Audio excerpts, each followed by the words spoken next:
സിപിഐയുടേതാണ് യഥാർത്ഥ ഇടതുപക്ഷ നിലപാടെന്ന് പറയുന്നു കാനം രാജേന്ദ്രൻ. സർക്കാർ ഇടതുപക്ഷ നിലപാടുകളിൽ നിന്ന് വ്യതിചലിക്കുമ്പോൾ തിരുത്തൽ എന്ന രാഷ്ട്രീയ ദൗത്യം ഏറ്റെടുത്തിരിക്കുകയാണോ സിപിഐ? അതോ ഭരണത്തിലിരുന്ന് പ്രതിപക്ഷ നിലപാടെടുത്ത് ഗ്യാലറിക്ക് വേണ്ടി കളിക്കുകയാണോ സിപിഐ? കാനം ലക്ഷ്യം വെക്കുന്നത് എന്തൊക്കെ? എഡിറ്റേഴ്സ് അവർ ചർച്ച ചെയ്യുന്നു. ആദ്യം പ്രധാന വാർത്തകൾ. അമ്മയുടെ സ്നേഹസ്പർശം പോലെ സുമിക്സ് കിഡ്സ് വെയർ. പിണറായി വിജയനെ കടന്നാക്രമിച്ച് കാനം രാജേന്ദ്രൻ. സമരം കൊണ്ട് എന്ത് നേടിയെന്ന് മുൻകാലങ്ങളിൽ ചോദിച്ചിരുന്നത് മുതലാളിമാർ. രമൺ ശ്രീവാസ്തവയുടെ നിയമനം കൊല്ലപ്പെട്ട സിറാജുന്നീസയുടെ ഓർമ്മകൾ ഉണർത്തുന്നു. രമൺ ശ്രീവാസ്തവ എന്ന് കേൾക്കുമ്പോൾ പെട്ടെന്ന് ഓർമ്മ വരുന്ന പേര് കെ കരുണാകരനും ഹൈറുന്നീസ എന്നൊക്കെയാണ്. ഞാനതാണ് പറഞ്ഞ ആ പേരാണ്, ആ കുട്ടിയുടെ പേരാണ് ഞാൻ പറഞ്ഞത്, ഹൈറുന്നീസ, സിറാജുന്നീസ. സിപിഐയുടേത് യഥാർത്ഥ ഇടതുപക്ഷ നിലപാടെന്നും കാനം ഡിജിപിയെ കയറൂരി വിട്ടിരിക്കുന്നുവെന്ന് എക്സിക്യൂട്ടീവിൽ വിമർശനം. മൂന്നാർ ഒഴിപ്പിക്കൽ സിപിഐ-സിപിഐഎം യുദ്ധമായി മാറുന്നു. സബ് കളക്ടർ ശ്രീറാം വെങ്കട്ടരാമനെ അഭിനന്ദിച്ചു റവന്യൂ മന്ത്രി. പോലീസുകാർക്കെതിരെ നടപടി ആവശ്യപ്പെടും. സബ് കളക്ടർ ജനങ്ങളെ വിഡ്ഢികളാക്കുന്നുവെന്ന് S Rajendran MLA. M M Mani അഭിപ്രായങ്ങൾ ക്യാബിനറ്റിൽ പറയണമെന്ന് സിപിഐ. നിയമസഭാ ഉപതെരഞ്ഞെടുപ്പുകളിൽ ബിജെപിക്കും കോൺഗ്രസിനും നേട്ടം. ദില്ലിയിൽ ആം ആദ്മി പാർട്ടിക്ക് കെട്ടിവെച്ച കാശുപോയി. കർണാടകയിൽ 2 സീറ്റിലും കോൺഗ്രസിന് തകർപ്പൻ ജയം. ബംഗാളിൽ സിപിഐഎം ബിജെപിക്കും പിന്നിൽ ദയനീയമായി 3-ാം സ്ഥാനത്ത്. കൊല്ലം കുന്നിക്കോട് ബസ്സും ആംബുലൻസും കൂട്ടിയിടിച്ച് 4 പേർ മരിച്ചു. മരിച്ചവരിൽ ആംബുലൻസ് ഡ്രൈവറും. നന്ദൻകോട് കൂട്ടക്കൊലയ്ക്ക് കാരണം പിതാവിന്റെ സ്വഭാവ ദൂഷ്യമാണെന്ന് പ്രതി കേതൽ ജിൻസൺ രാജ. മുൻപും പിതാവിനെ കൊല്ലാൻ ശ്രമിച്ചു. കൊലാസൂത്രണം ചെയ്തത് ഇന്റർനെറ്റ് ദൃശ്യങ്ങൾ കണ്ടു.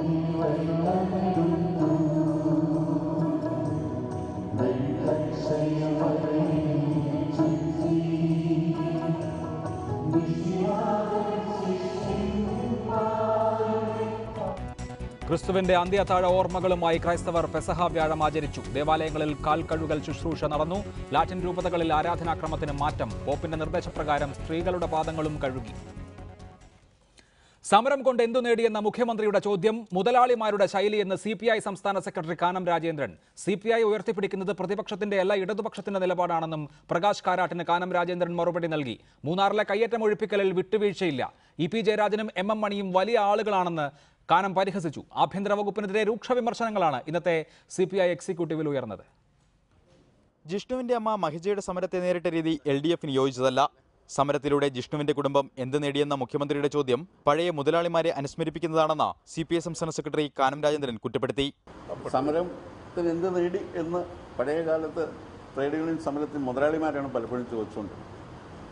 സമരം കഴിയുമ്പോൾ തൊഴിലാളി ചോദിക്കും നിങ്ങൾ എന്ത് നേടി എന്ന്. അതാണ് നമ്മുടെ സമൂഹത്തിന്റെ ഒരു പാരമ്പര്യം.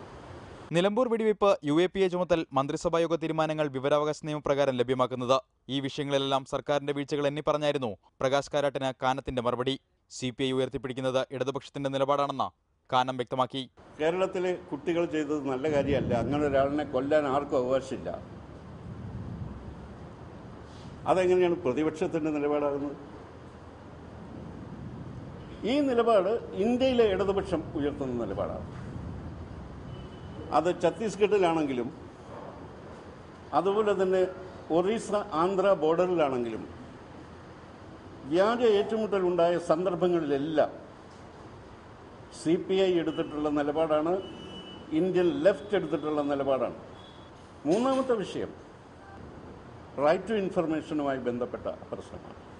UPA പാസ്സാക്കിയ നിയമം അതിൽ വെള്ളം ചേർക്കാൻ വേണ്ടി അതേ പ്രധാനമന്ത്രി തന്നെ ശ്രമിച്ചപ്പോൾ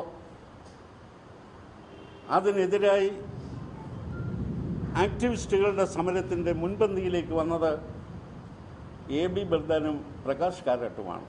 ആ പ്രകാശ് കാരാട്ടിന് ഈ നിയമം നടപ്പിലാക്കണ്ട എന്ന് പറയാൻ കഴിയുമോ? ഇടതുപക്ഷം കേരളത്തിൽ ദുർബലപ്പെടാതിരിക്കാൻ തിരുത്തൽ നടപടികൾ ഇനിയും ഉണ്ടാകുമെന്നും കാനത്തിന്റെ മുന്നറിയിപ്പ്. മൂന്നാർ കയ്യേറ്റം ഒഴിപ്പിക്കലിൽ റവന്യൂ വകുപ്പ് നടപ്പാക്കുന്നത് ഇടതുപക്ഷത്തിന്റെ നിലപാടാണ്. എം എം മണിയെ മുഖ്യമന്ത്രി നിയന്ത്രിക്കണമെന്നും കാനം കൂട്ടിച്ചേർത്തു. ഒരു ക്യാബിനറ്റ് മന്ത്രി അവിടെ പോയി ഈ തീരുമാനങ്ങൾക്കെല്ലാം എതിരായി പറയുന്നുണ്ടെങ്കിൽ അത് മുഖ്യമന്ത്രിയുടെ ശ്രദ്ധയിൽ ഞങ്ങൾ പെടുത്തും. ഇ പി ജയരാജനെ പോലുള്ള വലിയ ആളുകൾക്ക് മറുപടി പറയാനില്ലെന്നും കാനം രാജേന്ദ്രന്റെ പരിഹാസം. അദ്ദേഹം വേറൊരു ഭാഷയാണ്, ഒരു വാക്കാണ് സംഭാവന, മേലാവി എന്നാണ്. അത് മലയാള ഭാഷയ്ക്കുള്ള അദ്ദേഹത്തിൻ്റെ ഒരു കോൺട്രിബ്യൂഷനാണ്. അവരൊക്കെ വലിയ ആളുകളാണ്. ഇടതുപക്ഷ ജനാധിപത്യ മുന്നണിക്ക് അവരൊക്കെ നൽകിയിട്ടുള്ള സംഭാവനകളെക്കുറിച്ച് വിലയിരുത്താൻ ഞാനൊരു അശക്തനാണ്. രമൺ ശ്രീവാസ്തവയെ ഉപദേഷ്ടാവായി നിയമിച്ചതിലുള്ള വിയോജിപ്പും CPI പരസ്യമാക്കി.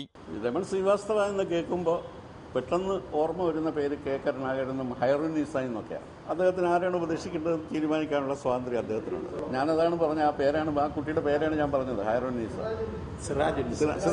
സിറാജുന്നീസ. അതിനിടെ ആഭ്യന്തര വകുപ്പിനെതിരെ രൂക്ഷമായ വിമർശനങ്ങളാണ് CPI എക്സിക്യൂട്ടീവിൽ ഉയർന്നത്. കേരളത്തിൽ പോലീസ് രാജാണോ എന്ന് സംശയിക്കേണ്ട സാഹചര്യമാണെന്നും DGPയെ മുഖ്യമന്ത്രി കയറൂരി വിട്ടിരിക്കുകയാണെന്നും എക്സിക്യൂട്ടീവിൽ ആക്ഷേപമുയർന്നു. പോലീസ് നടപ്പാക്കേണ്ടത് ഇടതുമുന്നണിയുടെ നയമാണ്. DGPയുടെ പ്രവർത്തനങ്ങളിൽ അതൃപ്തിയും എക്സിക്യൂട്ടീവ് രേഖപ്പെടുത്തി. മൂന്നാർ കയ്യേറ്റം ഒഴിപ്പിക്കലിൽ റവന്യൂ മന്ത്രിക്ക് പൂർണ്ണ പിന്തുണ നൽകാനും CPI സംസ്ഥാന എക്സിക്യൂട്ടീവ് തീരുമാനിച്ചു. റിപ്പോർട്ടർ, തിരുവനന്തപുരം. ഈ വിഷയത്തിൽ advocate Jaishankar, Shri MV Govindan master, Shri A Sajeevan, Shri NM Pearson തുടങ്ങിയവരാണ് ചർച്ചയിൽ പങ്കെടുക്കുന്നത്. ആദ്യം അഡ്വക്കേറ്റ് ജയശങ്കർ, CPI ഇപ്പോൾ ചെയ്യുന്ന ഈ കാര്യത്തിന്റെ ലക്ഷ്യം എന്താണ്? കേരളം നമുക്കറിയാം, നിലവിലിരിക്കുന്ന സർക്കാരുകൾ നിരന്തരമായി വിമർശിക്കപ്പെടുകയും വിചാരണ ചെയ്യപ്പെടുകയും ചെയ്യുന്ന സംസ്ഥാനമാണ് ഇവിടെ. അപ്പോൾ സർക്കാരിലേക്ക് വരുന്ന കല്ലേറുകൾ ഞങ്ങൾക്ക് വേണ്ട എന്നുള്ളതാണോ CPIയുടെ ലൈൻ? ഇതൊന്നും ഞങ്ങൾ ഓൺ ചെയ്യുന്നില്ല, ഈ വിമർശനമൊന്നും ഞങ്ങൾക്ക് കേൾക്കാൻ പറ്റില്ല എന്നുള്ള ഗ്യാലറിക്ക് വേണ്ടിയുള്ള കളിയാണോ ഇത്? അല്ല, അങ്ങനെയല്ല.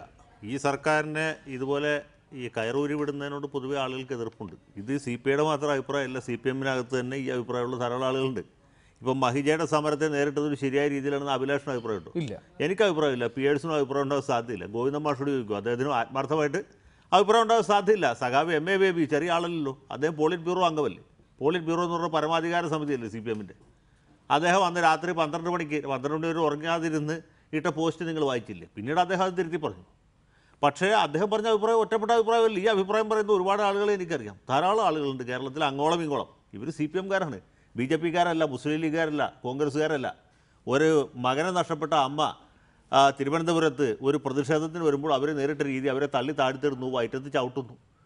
അത് കാണാൻ വന്ന ആളുകളെ അറസ്റ്റ് ചെയ്യുന്നു. എവിടെയെങ്കിലും കേട്ടിട്ടുണ്ടോ? കരുണാകരൻ്റെ കാലത്ത് പോലും നടക്കാത്ത അതിക്രമമാണ്. സമരം കാണാൻ വരുന്ന ആളെ അറസ്റ്റ് ചെയ്ത് ജയിലിൽ കൊണ്ടുവരിക. സമരത്തിന് വന്ന ആളുകളെ അറസ്റ്റ് ചെയ്യാതെ സമരം കാണാൻ വന്ന ആളെ അറസ്റ്റ് ചെയ്യുന്നു. അതുകൊണ്ട് ആർക്കും കൂടെ ഉണ്ടായത്? ഷാജഹാൻ വലിയൊരു ഫിഗറായിട്ട് മാറി. ഷാജഹാൻ ചില്ലറക്കാരനാണെന്നല്ല പറഞ്ഞത്. ഷാജഹാൻ, ഷാജിർ ഖാൻ എന്നുള്ള പേരുകൾ കേരളത്തിൽ പ്രചാരം ആർജിച്ചു. അഖിലേന്ത്യാ അടിസ്ഥാനത്തിൽ തന്നെ ഇങ്ങനെ 2 റിബലുകൾ അല്ലെങ്കിൽ ഈ സമരം കാണാൻ വന്ന ആളെ അറസ്റ്റ് ചെയ്യുന്നു വെച്ചാൽ ഇത് ഇടതുപക്ഷ സർക്കാരിന് വളരെ അഭിനന്ദനപരമായൊരു നടപടിയാണെന്ന് നിങ്ങൾക്ക് അഭിപ്രായമുണ്ട്? എനിക്ക് അഭിപ്രായമില്ല. ഈ സർക്കാർ നിലനിന്ന് കാണുന്ന അഭിപ്രായമുള്ള ആളാണ് ഞാൻ. അപ്പോൾ പോലീസ് രാജാണെന്ന് പറഞ്ഞാൽ ആരും തെറ്റൂല. നക്സലൈറ്റുകളെ വെടിവെച്ച് കൊന്നു എവിടെയെങ്കിലും കേട്ടിട്ടുണ്ടോ? 1970 വർഗീസിനെ വെടിവെച്ച് കൊന്നുണ്ട് ഇല്ലേ? പിന്നെ ആന്ധ്രാപ്രദേശിലും ഛത്തീസ്ഗഡിലും ഒക്കെയാണ് ഇങ്ങനത്തെ സംഭവങ്ങൾ ഉണ്ടായിട്ടുള്ളൂ. ഒരു നിരായുധരായ 2 പേരെ വെറുതെ വെടിവെച്ച് കൊല്ലുന്നു. ഒരു സ്ത്രീ അടക്കം വെടിവെച്ച് കൊല്ലുന്നു. ഒരു സ്ത്രീയെ വെടിവെച്ച് കൊന്നു എവിടെയെങ്കിലും ഉണ്ടോ? ഫ്ലോറി എന്നൊരു ഗർഭിണിയെ വെടിവെച്ച് കൊന്നിട്ട് നമ്മൾ കേട്ടിട്ടുണ്ട്. ആ നിലയിലേക്ക് നമ്മൾ ഇനിയും പോകണോ? അതൊക്കെ ആർക്കെങ്കിലും ന്യായീകരിക്കാൻ പറ്റുമോ? എനിക്ക് തോന്നുന്നത് കാനം കുറച്ചുകൂടി നേരത്തെ ഇത് കുറച്ചുകൂടി ശക്തമായ ഭാഷയിൽ പറയണ്ടായിരുന്നു. അദ്ദേഹം ചിലപ്പോൾ മലപ്പുറം ഉപതെരഞ്ഞെടുപ്പ് കഴിയാൻ വേണ്ടി കാത്തിരുന്നായിരിക്കും. തെരഞ്ഞെടുപ്പിന് മുമ്പ് പറഞ്ഞിട്ട് ഇനി കുഞ്ഞാലിക്കുട്ടി 3 ലക്ഷം വോട്ട് ജയിക്കുകയാണെങ്കിൽ കാനം രാജേന്ദ്രൻ ഇത് പറഞ്ഞുകൊണ്ടാണ് തോറ്റുപോയെന്നുള്ള അഭിപ്രായം പറയാതിരിക്കാൻ വേണ്ടിയിട്ട് അദ്ദേഹം ഉണ്ടായിരുന്നത് എനിക്ക് തോന്നുന്നു. സത്യത്തിൽ ഇങ്ങനെയൊക്കെ ചെയ്യുന്ന ആളുകളാണ് ഇടതുപക്ഷ സർക്കാരിനെ ദുർബലപ്പെടുത്തുന്നത്. അല്ലാതെ കോൺഗ്രസ്സുകാരല്ല, രമേശ് ചെന്നിത്തലയല്ല, ഉമ്മൻചാണ്ടിയല്ല, MM ഹസനല്ല. അവരൊക്കെ വിചാരിച്ചാൽ ചെയ്യാവുന്ന കാര്യങ്ങൾ നിസ്സാരമാണ്. ഈ സർക്കാരിനെ തകർക്കാൻ ഇതിൻ്റെ അകത്ത് തന്നെ ഒരു വലിയ വിഭാഗമുണ്ട്. ഈ EP ജയരാജൻ്റെ കാര്യം നോക്കുക. മേലാവി എന്നുള്ള വാക്ക് പോട്ടെ, EP ജയരാജൻ എന്തിനാ ഇപ്പോൾ വെറുതെ ഒരു ഫേസ്ബുക്ക് പോസ്റ്റായിട്ട് വന്നത്? ഈ സർക്കാരിന് തീർത്താൽ തീരാത്ത അപമാനം ഉണ്ടാക്കി രാജിവെച്ചു പോയ ആളല്ലേ ജയരാജൻ. അല്ല, ഞാൻ പറയട്ടെ, അദ്ദേഹം ഇപ്പോഴും ജീവിച്ചിരിപ്പുണ്ടെന്ന് ആൾക്കാരെ ഓർമ്മിപ്പിക്കാനും സർക്കാരിനെ കുഴപ്പത്തിലാക്കാനുമാണ്. ജയരാജൻ അറിയാമല്ലോ, ഇത് കേട്ടാൽ കാനം രാജേന്ദ്രൻ വെറുതെ ഇരിക്കില്ല, തിരിച്ചിങ്ങോട്ട് പറയും. അപ്പോൾ ഇത് വഷളാവും, വിവാദമാകും. അപ്പോൾ സർക്കാരിൻ്റെ പ്രതിച്ഛായ പിന്നെ മോശവും. പുള്ളി എന്താ ആഗ്രഹിക്കുന്നത്? ജയരാജൻ്റെ ഉദ്ദേശം എന്താ? അദ്ദേഹം മന്ത്രിസഭയിൽ നിന്ന് പോയി. ഇനി പിണറായി വിജയനും നാറണം, സർക്കാർ നാറണം. ഈ സർക്കാർ ആവുന്നിടത്തോളം ഒരു ദിവസം നേരത്തെ പോകണം എന്ന ആഗ്രഹത്തോടെ. അതാണ് അക്കാര്യത്തിൽ താങ്കളുടെ വിമർശനം. തുടരുക ശ്രീ A സജീവൻ. ഇപ്പോൾ CPI ഇങ്ങനെ ഒരു നിലപാട് നിവർത്തിയില്ലാതെ പറയുന്നതാണോ? എണ്ണി കാനം രാജേന്ദ്രൻ ഇത് ഞങ്ങളുടെ നയമല്ല എന്ന് ഈ സർക്കാർ അധികാരമേറ്റതിന് ശേഷം ഉണ്ടായിട്ടുള്ള സംഭവ വികാസങ്ങളെ വിശദീകരിക്കുകയുണ്ടായി. ഇതല്ല ഇത്തരം വിഷയങ്ങളിൽ ഇന്ത്യൻ ലെഫ്റ്റിൻ്റെ നിലപാട്. ഞങ്ങൾ യഥാർത്ഥ ലെഫ്റ്റിനെ പ്രതിനിധീകരിച്ച് യഥാർത്ഥ ലെഫ്റ്റ് പറയുന്നതാണ് നിലപാടായി എടുക്കുന്നത് എന്ന് പറയുമ്പോൾ സർക്കാരിൻ്റെ പല കാര്യങ്ങളെയും, സർക്കാർ ചെയ്ത പല കാര്യങ്ങളെയും, സർക്കാർ സ്വീകരിച്ച പല കാര്യങ്ങളെയും ഉപേക്ഷിക്കുന്നുണ്ട്. അതിൻ്റെ പിതൃത്വം ഏറ്റെടുക്കാൻ ഞങ്ങളില്ല എന്ന് പ്രഖ്യാപിക്കുന്നുണ്ട്. അത് CPIക്ക് പറയേണ്ടി വന്നതാണോ?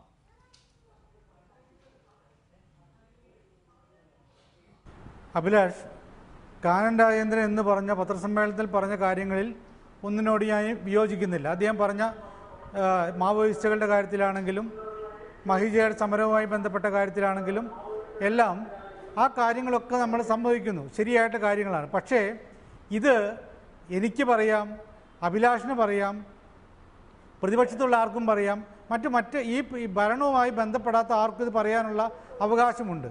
പക്ഷേ ഇവിടെ പറഞ്ഞത് കാനൻ രാജേന്ദ്രനാണ്. അതുകൊണ്ടുണ്ടായ റിസൾട്ട് എന്താ? ഇന്ന് കാനൻ രാജേന്ദ്രൻ്റെ പത്രസമ്മേളനം കണ്ടപ്പോൾ അതിലേറ്റവും കൂടുതൽ സന്തോഷിച്ചിട്ടുണ്ടാവുക ഇവിടുത്തെ പ്രതിപക്ഷമായിരിക്കും.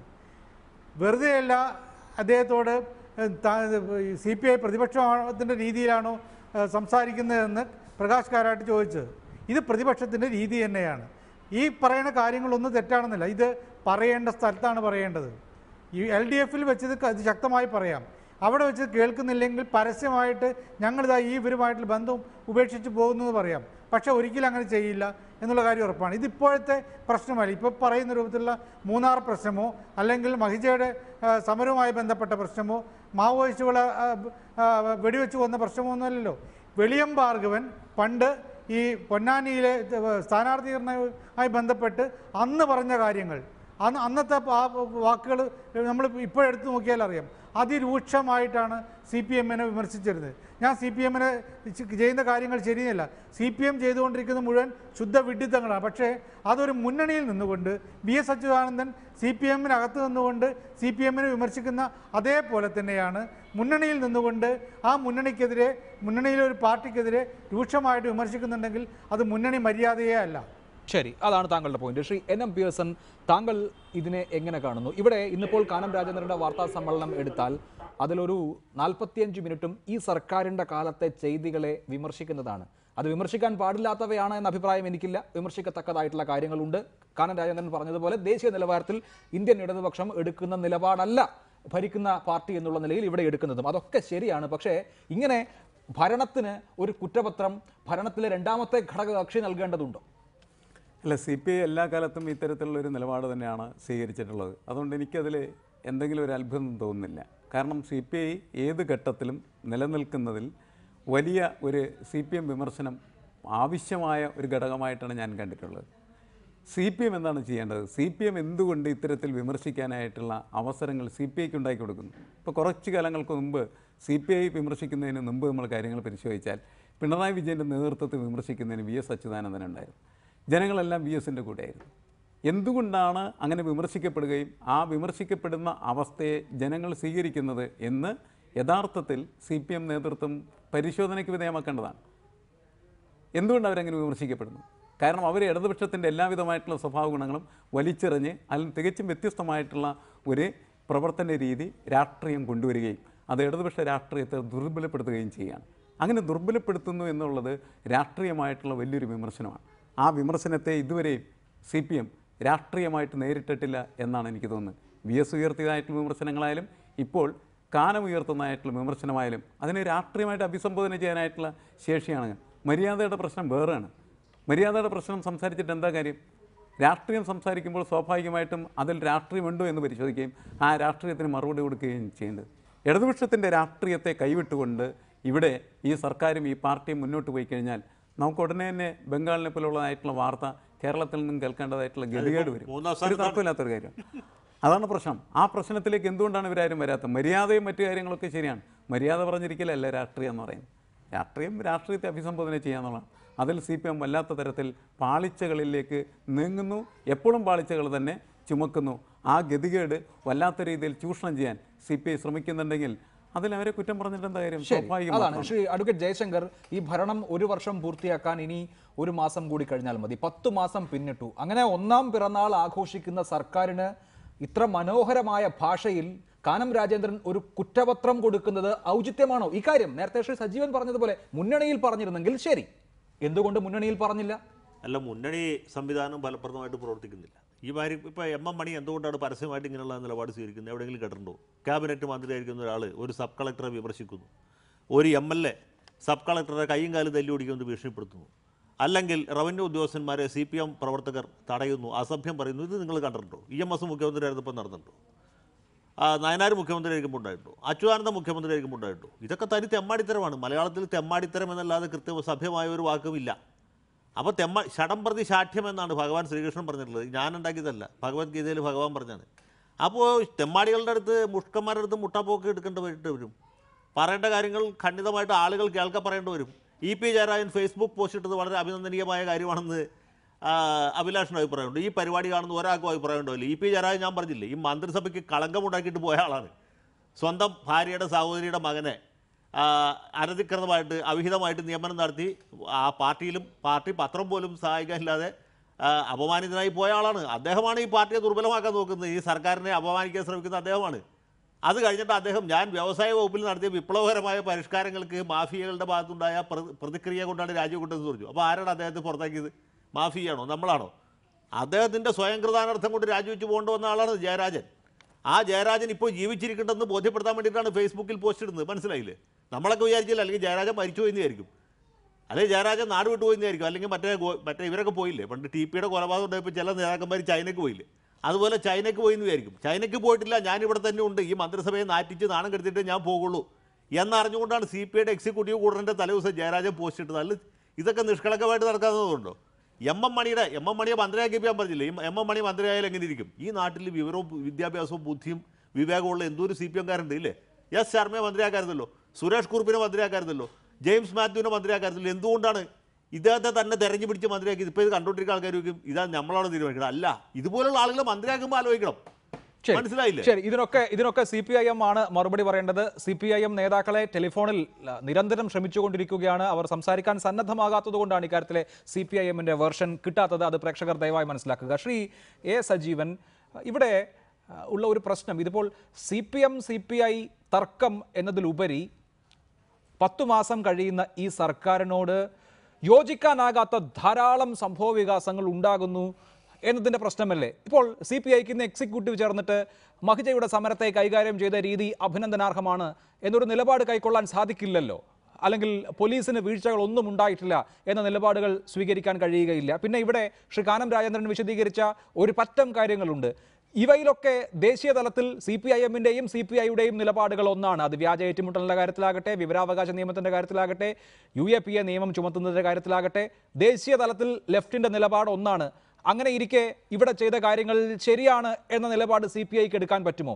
ഇതൊക്കെ CPIയെ സംബന്ധിച്ച് പറഞ്ഞു പോകാതിരിക്കാൻ പറ്റാത്ത അവസ്ഥയിൽ കാര്യങ്ങൾ എത്തിയത് കൊണ്ടല്ലേ പറയേണ്ടി വരുന്നത്?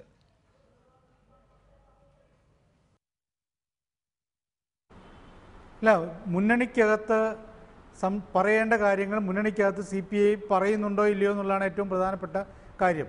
ഇതിനൊന്നിനും ഞാൻ ന്യായീകരിക്കുന്നില്ല. ഈ പറഞ്ഞ രൂപത്തിൽ വിവരാവകാശ നിയമവുമായി ബന്ധപ്പെട്ട് CPM ഇപ്പോൾ ഈ സർക്കാർ കൈക്കൊണ്ട നിലപാട്, സർക്കാരിൻ്റെ തീരുമാനങ്ങൾ അത് പെട്ടെന്ന് പുറത്തുവിടില്ല എന്ന രൂപത്തിൽ പത്രസമ്മേളനം നടത്തി ഉടൻ തന്നെ മുഖ്യമന്ത്രി മന്ത്രിസഭാ തീരുമാനം പറയുന്നതായിരുന്നു. കുറേ കാലമായിട്ടുള്ള കീഴ്വഴക്കം, അത് പറയില്ല എന്ന നിലപാടിനോട് ആർക്കും യോജിപ്പില്ല. ഇനിയിപ്പോൾ അതെല്ലാം കൂടി ഉടൻ തന്നെ സൈറ്റിൽ കൊടുക്കുകയാണെങ്കിൽ അത് കൊടുക്കുന്നതിന് മുഴുവൻ കാര്യങ്ങളും കൊടുക്കാം. പല കാര്യങ്ങളും സർക്കാർ എടുക്കുന്ന പല കാര്യങ്ങളും പുറത്തേക്ക് വരുന്നില്ല എന്ന് പിന്നീട് നമ്മൾ വാർത്തകളായിട്ട് വായിക്കുന്നതാണ്. തെറ്റായിട്ടുള്ള കാര്യമാണ്. സിറാജുന്നീസ കേസിലും മറ്റും പ്രശ്നമില്ല. സിറാജുന്നീസയുടെ മരണത്തിനും മറ്റും കാരണമായിട്ടുള്ള ആൾ രമൺ ശ്രീവാസ്തവയെ വെച്ച് അത് സർക്കാർ തീരുമാനിക്കേണ്ട കാര്യമായിരുന്നു. ഈ മൂന്നാറിൽ എടുത്തുള്ള നിലപാട്, കയ്യേറ്റത്തെ കാര്യത്തിൽ വളരെ മോശമായ നിലപാടാണ് CPM-ൻ്റെ ഭാഗത്തുണ്ടായത്. ഇതൊക്കെ ശരിയാണ്. ഇത് ഞാനിതൊന്നല്ല പറയും. ഇങ്ങനെ വരുമ്പോൾ 5 വർഷം ഭരിക്കേണ്ട ഈ മുന്നണിയെ, അല്ലെങ്കിൽ CPI ഈ മുന്നണിക്ക് വിരുദ്ധമായിട്ട് നിലപാടെടുക്കണം. 5 വർഷം ഭരിക്കേണ്ട മുന്നണിയെ ഇപ്പോൾ തന്നെ പ്രതിസന്ധിയിലാക്കിയിട്ട് UDF-ന് അനുകൂലമായിട്ടുള്ള ഒരു വലിയ തരംഗം ഉണ്ടാക്കി കൊടുക്കാൻ, ഇത് UDF-ന് മാത്രമല്ല, UDF-ന് കിട്ടുകയാണെങ്കിൽ കുഴപ്പമില്ല. ഇപ്പോഴത്തെ ഒരവസ്ഥയിൽ ഈ 2 മുട്ടനാടുകളുടെ ഇടി കണ്ടുകൊണ്ട് ഈ ചോര നക്കി കുടിക്കാനായിട്ട് നിൽക്കുന്ന വേറൊരു പ്രസ്ഥാനം കൂടി ഇവിടെയുണ്ട്. നമുക്കറിയാം, ആരും അടുത്ത കാലത്തൊന്നും ഉണ്ടാവുമെന്ന് പ്രതീക്ഷിക്കാത്ത രീതിയിൽ അവർക്ക് നിയമസഭയിൽ ഒരു സീറ്റ് കിട്ടി BJPക്ക്. അങ്ങനെ ഒരു അവസ്ഥയിൽ അവർക്ക് കൂടുതൽ സൗകര്യം കിട്ടുന്ന രൂപത്തിലേക്ക് ഇപ്പോൾ മലപ്പുറം തെരഞ്ഞെടുപ്പ് നടക്കുന്ന ഘട്ടത്തിലൊക്കെയാണ് തന്നെയാണല്ലോ ഈ കാനം രാജേന്ദ്രൻ്റെ പ്രസ്താവന ഇന്ന് വന്നെങ്കിൽ പോലും അതിന് മുമ്പേ ഉണ്ടായ പ്രശ്നങ്ങളൊക്കെ ഇതൊക്കെ ജനം കണ്ടുകൊണ്ടിരിക്കുകയായിരുന്നു. അപ്പോൾ CPM-ൻ്റെ ഭാഗത്ത് ഉണ്ടായ നിലപാടുകൾ EP ജയരാജനെ കുറിച്ച് ഒക്കെ പറഞ്ഞ പോലെ അതൊക്കെ ശരിയാണ്. EP ജയരാജൻ ഇപ്പോഴെന്തിനാണെങ്കിലും ഒരു പോസ്റ്റ് ഇടേണ്ടിയിരുന്നത്. അപ്പോൾ ഈ മുന്നണിയെ തകർക്കാൻ ബംഗാളിൽ എന്ത് സംഭവിച്ചോ അത് ഏറ്റവും അടുത്ത ഘട്ടത്തിൽ തന്നെ കേരളത്തിൽ നടക്കാൻ പോകുന്ന ഒരവസ്ഥ അത് ക്ഷണിച്ചു കൊണ്ടുവരികയാണ്. ഇപ്പോൾ ഇന്ന് കഴിഞ്ഞ ദിവസം ഫേസ്ബുക്കിൽ എനിക്ക് ഒരു ഇത് കണ്ടു, കൗതുകരമായിട്ടുള്ള പോസ്റ്റ് കണ്ടു. ഈ സിംഗൂരിൽ നിന്നും മൂന്നാറിലേക്കുള്ള ദൂരം എത്രയാണെന്ന് പറഞ്ഞു. വളരെ കൗതുകമുണ്ടാക്കുന്ന, വളരെ ആശങ്ക ജനിപ്പിക്കുന്ന ഒന്നാണ്. സിംഗൂരിൽ നിന്ന് മൂന്നാറിലേക്കുള്ള താങ്കൾ അത് ദൂരം ചൂണ്ടിക്കാണിക്കുമ്പോൾ വളരെ ശ്രീ കുറഞ്ഞിരിക്കുന്നു. NMPS ഒരുപക്ഷേ ഇന്നിപ്പോൾ, ദൂരമേ ഇല്ലാത്തൊരവസ്ഥയിൽ പശ്ചിമ ബംഗാളിൽ നിന്നുള്ള ഒരു ഉപതെരഞ്ഞെടുപ്പ് റിസൾട്ട് വന്നപ്പോൾ താങ്കൾ ശ്രദ്ധിച്ചു കാണും. അവിടെ തൃണമൂൽ കോൺഗ്രസ് ജയിച്ചു എന്നുള്ളതല്ല പ്രശ്നം. തൃണമൂൽ കോൺഗ്രസ് 1,00,000 വോട്ട് നേടുന്നു. രണ്ടാം സ്ഥാനത്ത് വരുന്ന BJPയുടെ സ്ഥാനാർത്ഥി 52,000 വോട്ട് നേടുന്നു. അതിന്റെ 1/3 പോലും നേടാൻ ഇടതുപക്ഷത്തിന്റെ സ്ഥാനാർത്ഥിക്ക് കഴിയുന്നില്ല. 17,500 വോട്ട് നേടി കെട്ടിവെച്ച കാശ് നഷ്ടമായിരിക്കുന്നു. ഇന്ത്യൻ ലെഫ്റ്റിനെ സംബന്ധിച്ച് ഏറ്റവും പ്രധാനപ്പെട്ട സംസ്ഥാനമായി 4 പതിറ്റാണ്ട് നിലകൊണ്ട് സംസ്ഥാനത്ത്. അപ്പോൾ അങ്ങനെയുള്ള ഒരു സാഹചര്യത്തിൽ ഇവിടെ കേരളത്തിലും ത്രിപുരയിലുമാണ് ആകെ ഭരണമുള്ളത്. കേരളത്തിൽ ഭരണത്തിലിരിക്കുന്ന മുന്നണി എന്നുള്ള നിലയിൽ ഇവർ അങ്ങോട്ടും ഇങ്ങോട്ടും വഴക്കുണ്ടാക്കി ഇപ്പോൾ അദ്ദേഹം സൂചിപ്പിച്ചതുമാതിരി BJPക്കോ കോൺഗ്രസിനോ ഒക്കെ അനുകൂലമായ ഒരു സാഹചര്യം ഉണ്ടാക്കി കൊടുക്കുന്നത് എന്തിനാണ്? അല്ല, വഴക്കുണ്ടാക്കൽ മാത്രമല്ല പ്രശ്നം.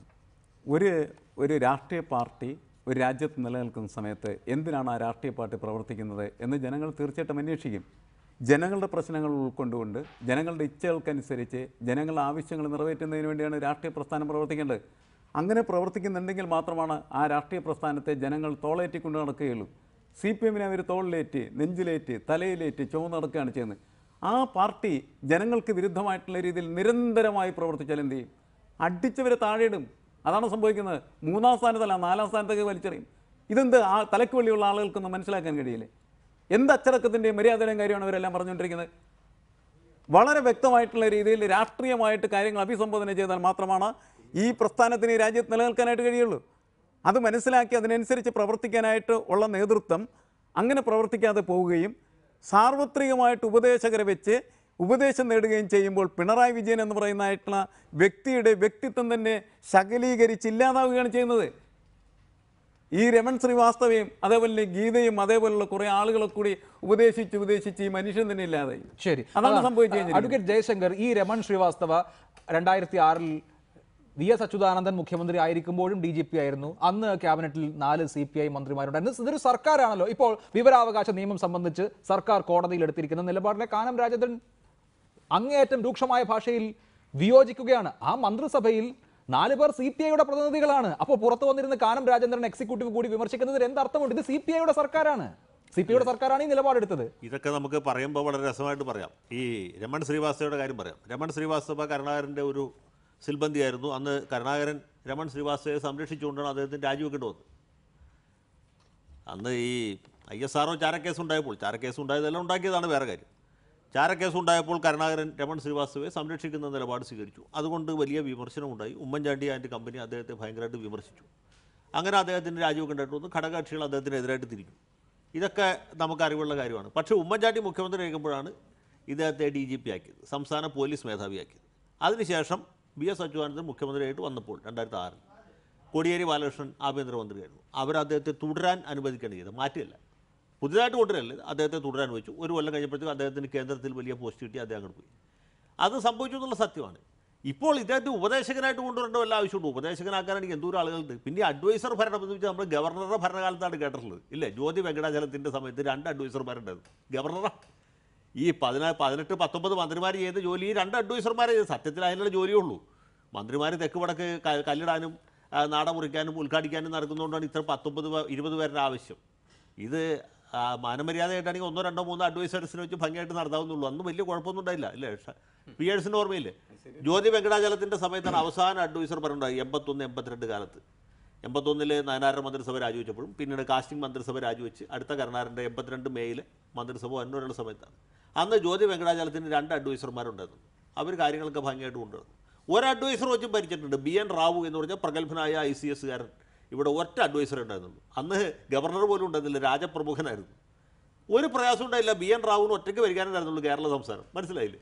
അതാണ് ഈ പിണറായി വിജയൻ 7 അഡ്വൈസർമാരായി കഴിഞ്ഞു. പോട്ടെ, മാധ്യമ ഉപദേഷ്ടാക്കൾ തന്നെ 2 പേരാണ്. ശമ്പളം മേടിക്കുന്ന അഡ്വൈസർ പ്രഭാവർമ്മ, ശമ്പളം മേടിക്കാത്ത അഡ്വൈസർ ജോൺ ബ്രിട്ടാസ്. എവിടെ കേട്ടിട്ടുണ്ട്? എൻ്റെ അഭിലാഷ്, കേരള ചരിത്രത്തിലുണ്ടായിട്ടുണ്ട് ഒരു മുഖ്യമന്ത്രിക്ക് 2 ഉപദേഷ്ടാക്കൾ എന്ന് മാധ്യമരംഗത്ത്. സാമ്പത്തിക ഉപദേഷ്ടാവ്, ആസൂത്രണ ഉപദേഷ്ടാവ്, ആ ഉപദേഷ്ടാവ്, ഈ ഉപദേഷ്ടാവ്, ഇതൊക്കെ കഴിഞ്ഞിട്ട് വല്ല പ്രയോജനമുണ്ടോ? ഇവർ പ്രതിഫലം പറയട്ടെ, ഇവരുടെയൊക്കെ ഉപദേശം നിൽക്കട്ടെ. ഇത് എന്തെങ്കിലും പ്രയോജനം ഉണ്ടാവുണ്ടോ? പൈസ കൊടുത്തോട്ടെ, ശമ്പളം കൊടുത്തോട്ടെ, നമുക്ക് ആർക്കും ഒരു ബുദ്ധിമുട്ടില്ല. ഖജനാവിൽ ഇഷ്ടംപോലെ പൈസയല്ലേ എടുക്കുന്നത്, ഓളം വെട്ടുകയല്ലേ, കൊടുക്കട്ടെ. പ്രഭാവർമ്മ കൊടുക്കുന്ന പോലെ ബ്രിട്ടാസിനും കൊടുക്കട്ടെ, നമുക്ക് സന്തോഷമുള്ളൂ. പക്ഷേ പ്രശ്നം അതല്ല, ഇതിന് റിസൾട്ട് ഉണ്ടാവട്ടെ. വേറെ ഇത് സങ്കടകരമായ കാര്യം ഇതല്ല. ഇതിൽ അപകടകരമായ മാനം മര്യാദയായിട്ട് ഭരിക്കുന്ന എത്ര മന്ത്രിമാരുണ്ടെന്നറിയോ ഈ മന്ത്രിസഭയിൽ? ഇല്ലേ? തോമസ് ഐസക്ക് നമുക്ക് വല്ല പരാതിയുള്ളൂ. ജി സുധാകരൻ, രാമകൃഷ്ണൻ, മേഴ്സിക്കുട്ടി, ശൈലജ ടീച്ചർ, ആർക്കും ഒരു പരാതിയില്ല. CPIക്ക് എന്നല്ല ആർക്കും പരാതിയില്ല. ഇവരൊക്കെ നല്ല രീതിയിൽ ഭരിക്കുന്നുണ്ട്, നല്ല രീതിയിൽ കാര്യങ്ങൾ പോകുന്നുണ്ട്. അതിൻ്റെ ഒന്നും ഫലം ജനങ്ങൾ കാണുന്നില്ല. ഈ മന്ത്രിസഭയുടെ ഇമേജ് മുഴുവൻ പോകുന്നത് പോലീസിലാണ്, ശരി, പോലീസ് നടപടിയിലാണ്. ഞാൻ പറഞ്ഞത് അവിടെയാണ്. ഇപ്പോൾ മഹിജയുടെ അമ്മ സമരത്തിന് വരുന്നു, സർക്കാർ ചെയ്യാവുന്ന എല്ലാം ചെയ്തിട്ടുണ്ട്. അവരോടൊരു മര്യാദയായിട്ട് പെരുമാറുന്നതിന് വല്ല ക്ഷാമമുണ്ടോ, വല്ല ബുദ്ധിമുട്ടുണ്ടോ? ആ അമ്മ വരുന്നു, ഇതാ അവരെ വിളിച്ചിരുത്തുന്നു, ഞങ്ങൾക്ക് ചെയ്യാവുന്ന ഞങ്ങൾ ചെയ്തു. അവരെ പറഞ്ഞ് ബോധ്യപ്പെടുത്തിയാൽ പോരെ? പറഞ്ഞാൽ ബോധ്യപ്പെടാത്ത ആൾക്കാരൊന്നുമില്ല. അവർ CPMകാരല്ലേ? വല്ല വിരുദ്ധന്മാരാണെങ്കിൽ നമുക്ക് മനസ്സിലാക്കാം. CPMLകാരാണെങ്കിൽ, SUCIക്കാരാണെങ്കിൽ അവർക്ക് പറഞ്ഞാൽ മനസ്സിലാവില്ല. മനസ്സിലായാലും അവർ മനസ്സിലായതായിട്ട് ഭാവിക്കില്ല. BJPക്കാരാണെങ്കിൽ, ലീഗുകാരാണെങ്കിൽ രാഷ്ട്രീയ മുതലെടുപ്പ് നടത്തും. അങ്ങനെയല്ല, CPMകാരാണ്, ആത്മാർത്ഥ CPMകാരാണ്. അവരുടെ അടുത്ത് പറഞ്ഞാൽ അവരെ മനസ്സിലാക്കുന്നതിന് സർക്കാരിന് എന്താ പരാതി, അങ്ങനെ വീഴ്ച പറ്റിയത്? അവരെ മനസ്സിലാക്കിയ പ്രശ്നം തീർന്നില്ല, അവർ വീട്ടിൽ പോയില്ലേ? അതിന് പകരം അതൊരു വിവാദമാക്കി, അതൊരു വലിയ ചർച്ചാ വിഷയമാക്കി, അതിൻ്റെ പുറത്ത് സമരത്തിന് വന്ന ആളുകൾ, സമരം കാണാൻ വന്ന ആളുകളെ അറസ്റ്റ് ചെയ്ത് ജയിലിലാക്കി. അത് കഴിഞ്ഞ് എല്ലാം കഴിഞ്ഞിട്ട് എന്ത് നേടി എന്നുള്ള ചോദ്യം ഉണ്ടല്ലോ, അത് ഭയങ്കരമാണ്. എന്ത് നേടി എന്നുള്ള ചോദ്യം, ഒന്നും നേടിയില്ല എന്ന് വിചാരിക്കുക. എന്നാൽ അതൊരു മുഖ്യമന്ത്രിക്ക് ചോദിക്കാൻ പറ്റിയ കാര്യമാണത്. നിങ്ങൾ സമരത്തിന് വന്നിട്ട് എന്ത് നേടി? അത് ധിക്കാരമാണ്, ജനങ്ങളോടുള്ള ധിക്കാരമാണ്. ആ അമ്മയോട് മാത്രമല്ല. ആ ജിഷ്ണു പ്രണോയി എന്ന് പറഞ്ഞ പയ്യൻ ഇന്നിപ്പോൾ കേരളത്തിലെ പൊതു മനസാക്ഷിക്ക് മുമ്പിൽ ഒരു ചോദ്യചിഹ്നമായിട്ട് നിൽക്കുകയാണ്. അവരോടാണ് ചോദിക്കുന്നത് മുഖ്യമന്ത്രി. അപ്പോൾ മുഖ്യമന്ത്രി ആരുടെ ഭാഗത്താണ്? കൃഷ്ണദാസിന്റെ ഭാഗത്താണെന്നില്ല ആൾക്കാർ. ശരി, അതാണ് താങ്കൾ അതിൽ ചൂണ്ടിക്കാണിക്കുന്നത്. ശ്രീ ജേക്കബ് ജോർജ് കൂടി ടെലിഫോൺ ലൈനിൽ. ശ്രീ ജേക്കബ് ജോർജ്, ഇക്കാര്യത്തിൽ 10 മാസം പിന്നിടുന്ന സർക്കാരിന് ധാരാളം വിമർശനങ്ങൾ വന്നു ഭവിക്കുന്ന അവസരത്തിൽ CPI കൂടി ഒരു കുറ്റപത്രം സർക്കാരിന് നൽകുകയാണ്. ഇന്ന കാര്യങ്ങളിൽ യഥാർത്ഥ ഇടതുപക്ഷ നിലപാടല്ല ഈ സർക്കാർ എടുത്തിട്ടുള്ളത്, യഥാർത്ഥ ഇടതുപക്ഷ നിലപാട് ഞങ്ങളാണ് എടുക്കാറുള്ളത്, ഞങ്ങൾ എടുത്തിട്ടുണ്ട്, ഞങ്ങളത് പറഞ്ഞിട്ടുമുണ്ട് എന്ന് പറയുമ്പോൾ ഈ വിവാദങ്ങളെയൊക്കെ അവർ കൈയൊഴിഞ്ഞു കഴിഞ്ഞിരിക്കുന്നു. ഇതിൻ്റെ ഉത്തരവാദിത്തം, ഇതിൻ്റെ പാപഭാരം ഞങ്ങൾക്ക് വേണ്ട എന്ന് CPI പറയുമ്പോൾ അതിനെ മുഖ്യമന്ത്രി എങ്ങനെ കേൾക്കണം? അല്ല, ഈ ജയശങ്കർ പറയുന്ന കാര്യങ്ങള് ശരിക്കും ജയശങ്കർ പറഞ്ഞതിലോട്ട് കേന്ദ്രീകരിക്കുകയാണ് ഞാനിപ്പോ. ജിഷ്ണു പ്രണോയിയുടെ കാര്യം. ജിഷ്ണു പ്രണോയി ആ ഒരു സമരം ഏറ്റെടുത്തത് SFI അല്ലേ? SFI മാത്രമല്ലേ? SFI CPMന്റെ സംഘടനയല്ലേ? ഇടതുപക്ഷ വിദ്യാർത്ഥി സംഘടനയല്ലേ? ആ സംഘടന ഈ സമരം ഏറ്റെടുത്തത് കൊണ്ട് മാത്രമല്ലേ ജിഷ്ണു പ്രണോയിയുടെ കേസ് ഇത്രമാത്രം വളർന്നതും വിവാദമായതും കേരള സമൂഹത്തെ അങ്ങേയറ്റം ഉലച്ചതും? കേരളത്തിലെ സ്വകാര്യ വിദ്യാഭ്യാസ സെൽഫ് ഫൈനാൻസിങ് മാനേജ്മെന്റുകൾക്കെതിരെ ഇത്രയധികം ജനവികാരം ഉണ്ടായതിന് കാരണം ഈ SFIക്കാർ പിള്ളേരുണ്ടാക്കിയ സമരമല്ലേ? അല്ല, SFIക്കാർ സമരം ചെയ്തു, സ്വാഭാവികമായി ഇങ്ങനെ ഒരു സംഭവം ഉണ്ടാകുമ്പോൾ സമരം ചെയ്യണമല്ലോ. അങ്ങനെയല്ലല്ലോ. അതിനുശേഷം ഈ അമ്മ മുട്ടാവുന്ന എല്ലാ വാതിലുകളും മുട്ടി ഓരോ ഘട്ടത്തിലും ഞങ്ങൾക്ക് നീതി വേണം, ഞങ്ങൾക്ക് നീതി വേണം എന്ന് ആവശ്യപ്പെട്ടു. അല്ലെങ്കിൽ ഞങ്ങൾ സമരത്തിന് പോകുമെന്ന് പറഞ്ഞു. സമരത്തിന് പോകുമെന്ന് പറഞ്ഞിട്ടാണ് ഓരോരോ നടപടികളും ഉണ്ടായിട്ടുള്ളത്. അവിടെ ഒരു അന്വേഷണ സംഘത്തെ രൂപീകരിക്കുന്നത്, ഇവർക്കെതിരെ ഈ കൃഷ്ണദാസ് അടക്കമുള്ള ആളുകൾക്കെതിരെ FIR ഇടുന്നത്, ഇതെല്ലാം ഈ അമ്മ നടന്ന് ഞാൻ സമരം ചെയ്യേണ്ടി വരുമെന്ന് പറഞ്ഞതിന് ശേഷമാണ്. SFI സമരം ചെയ്തു എന്നുള്ളത് ശരിയാണെങ്കിലും ഇത് UDFന്റെ ഭരണകാലത്തായിരുന്നെങ്കിൽ ഈ കേസിന് ഏത് ഗതി വരുമായിരുന്നു? അതും കൂടെ നമ്മൾ ആലോചിക്കണ്ടേ. ഏത് ഗതി വരുമായിരുന്നു? അപ്പം അത് പോട്ടെ, അത് വിഷയമല്ല. പിണറായി വിജയനെ അത് സംസാരിച്ചത്, അത് നിങ്ങളുടെ എന്ത് സമരം നേടി എന്നൊന്നും അദ്ദേഹം ചോദിക്കരുതായിരുന്നു. അത് പൊതുസമൂഹത്തിന്റെ മുമ്പിൽ ജയശങ്കർ പറയുന്നത് പോലെ അതൊരു ചോദ്യചിഹ്നമായി നിൽക്കുന്നുണ്ട്. പക്ഷേ അടിസ്ഥാനപരമായിട്ട് ഈ സമരം കൊണ്ടുവന്നതും വളർത്തിക്കൊണ്ടുവന്നതും കേരളത്തിൽ ഒരു വിവാദ വിഷയമാക്കിയതും ഒക്കെയും SFI അല്ലേ, അതിനെ തുടർന്നുണ്ടായ സമരങ്ങളല്ലേ എന്ന എന്റെ ചോദ്യത്തിന് പ്രസക്തിയുണ്ട്. പിന്നീട് രമൺ ശ്രീവാസ്തവയെ കുറിച്ച് ഇപ്പോൾ പറയുന്നു. ടെലിഫോൺ കട്ടായി, ഞാൻ ഒന്നുകൂടി വിളിക്കാം താങ്കളെ. ശ്രീ A സജീവൻ, ഇവിടെ സമീപനത്തിന്റെ ഒരു പ്രശ്നമുണ്ട്. എന്തുകൊണ്ട് CPIക്ക് ഈ രക്തത്തിൽ ഞങ്ങൾക്ക് പങ്കില്ല എന്ന് പറയേണ്ടി വരുന്നു? ജനങ്ങൾക്ക് നെഗറ്റീവായ ധാരാളം അഭിപ്രായങ്ങൾ ഉണ്ടായിരിക്കുന്നു എന്നുള്ളതാണല്ലോ അതിൻ്റെ ലളിതമായ ഉത്തരം. എങ്ങനെ അതുണ്ടായി? ഇപ്പോൾ ജിഷ്ണു പ്രണോയ് കേസിലായാലും സർക്കാർ ഈ പ്രതിയെ രക്ഷിക്കാൻ ശ്രമിച്ചു എന്നൊന്നും പറയാൻ നമ്മുടെ മുൻപിൽ ഒരു വസ്തുതയുമില്ല. അങ്ങനെ ശ്രമിച്ചിട്ടില്ലെന്നും മാത്രമല്ല, കൃഷ്ണദാസിനെ ഈ കേസിൽ അറസ്റ്റ് ചെയ്യാൻ മുൻകൂർ ജാമ്യം തടസ്സമായതുകൊണ്ട് വേറൊരു കേസ് ഉണ്ടാക്കി, വേറൊരു കേസിൽ കൃഷ്ണദാസിനെ 2 ദിവസമെങ്കിൽ 2 ദിവസം പോലീസ് കസ്റ്റഡിയിൽ എടുപ്പിക്കാനെങ്കിലും പറ്റി ആ നിലയ്ക്ക് സർക്കാർ ശ്രമിച്ചിട്ടുണ്ട്. പക്ഷേ ജനങ്ങളുടെ മുൻപിൽ എല്ലാം നെഗറ്റീവായി വന്നു. സർക്കാർ മഹിജക്കൊപ്പമല്ല എന്ന് തോന്നലുണ്ടാക്കി. എങ്ങനെയാണ് ആ തോന്നലുണ്ടായത്? അത് സമീപനത്തിൻ്റെ പ്രശ്നമാണ്. ഇങ്ങനെ ഒരു സമീപനം ഉണ്ടാകുമ്പോൾ എന്ത് ചെയ്യണം? പിന്നെ ജനങ്ങളെ കൺവിൻസ് ചെയ്യിക്കാൻ കഴിയുന്നില്ല, ജനങ്ങളോട് കൃത്യമായി സംവദിക്കാൻ കഴിയുന്നില്ല എന്നുള്ള ഒരു വലിയ പ്രശ്നം ഈ കാര്യങ്ങളിലൊക്കെ ഇല്ലേ?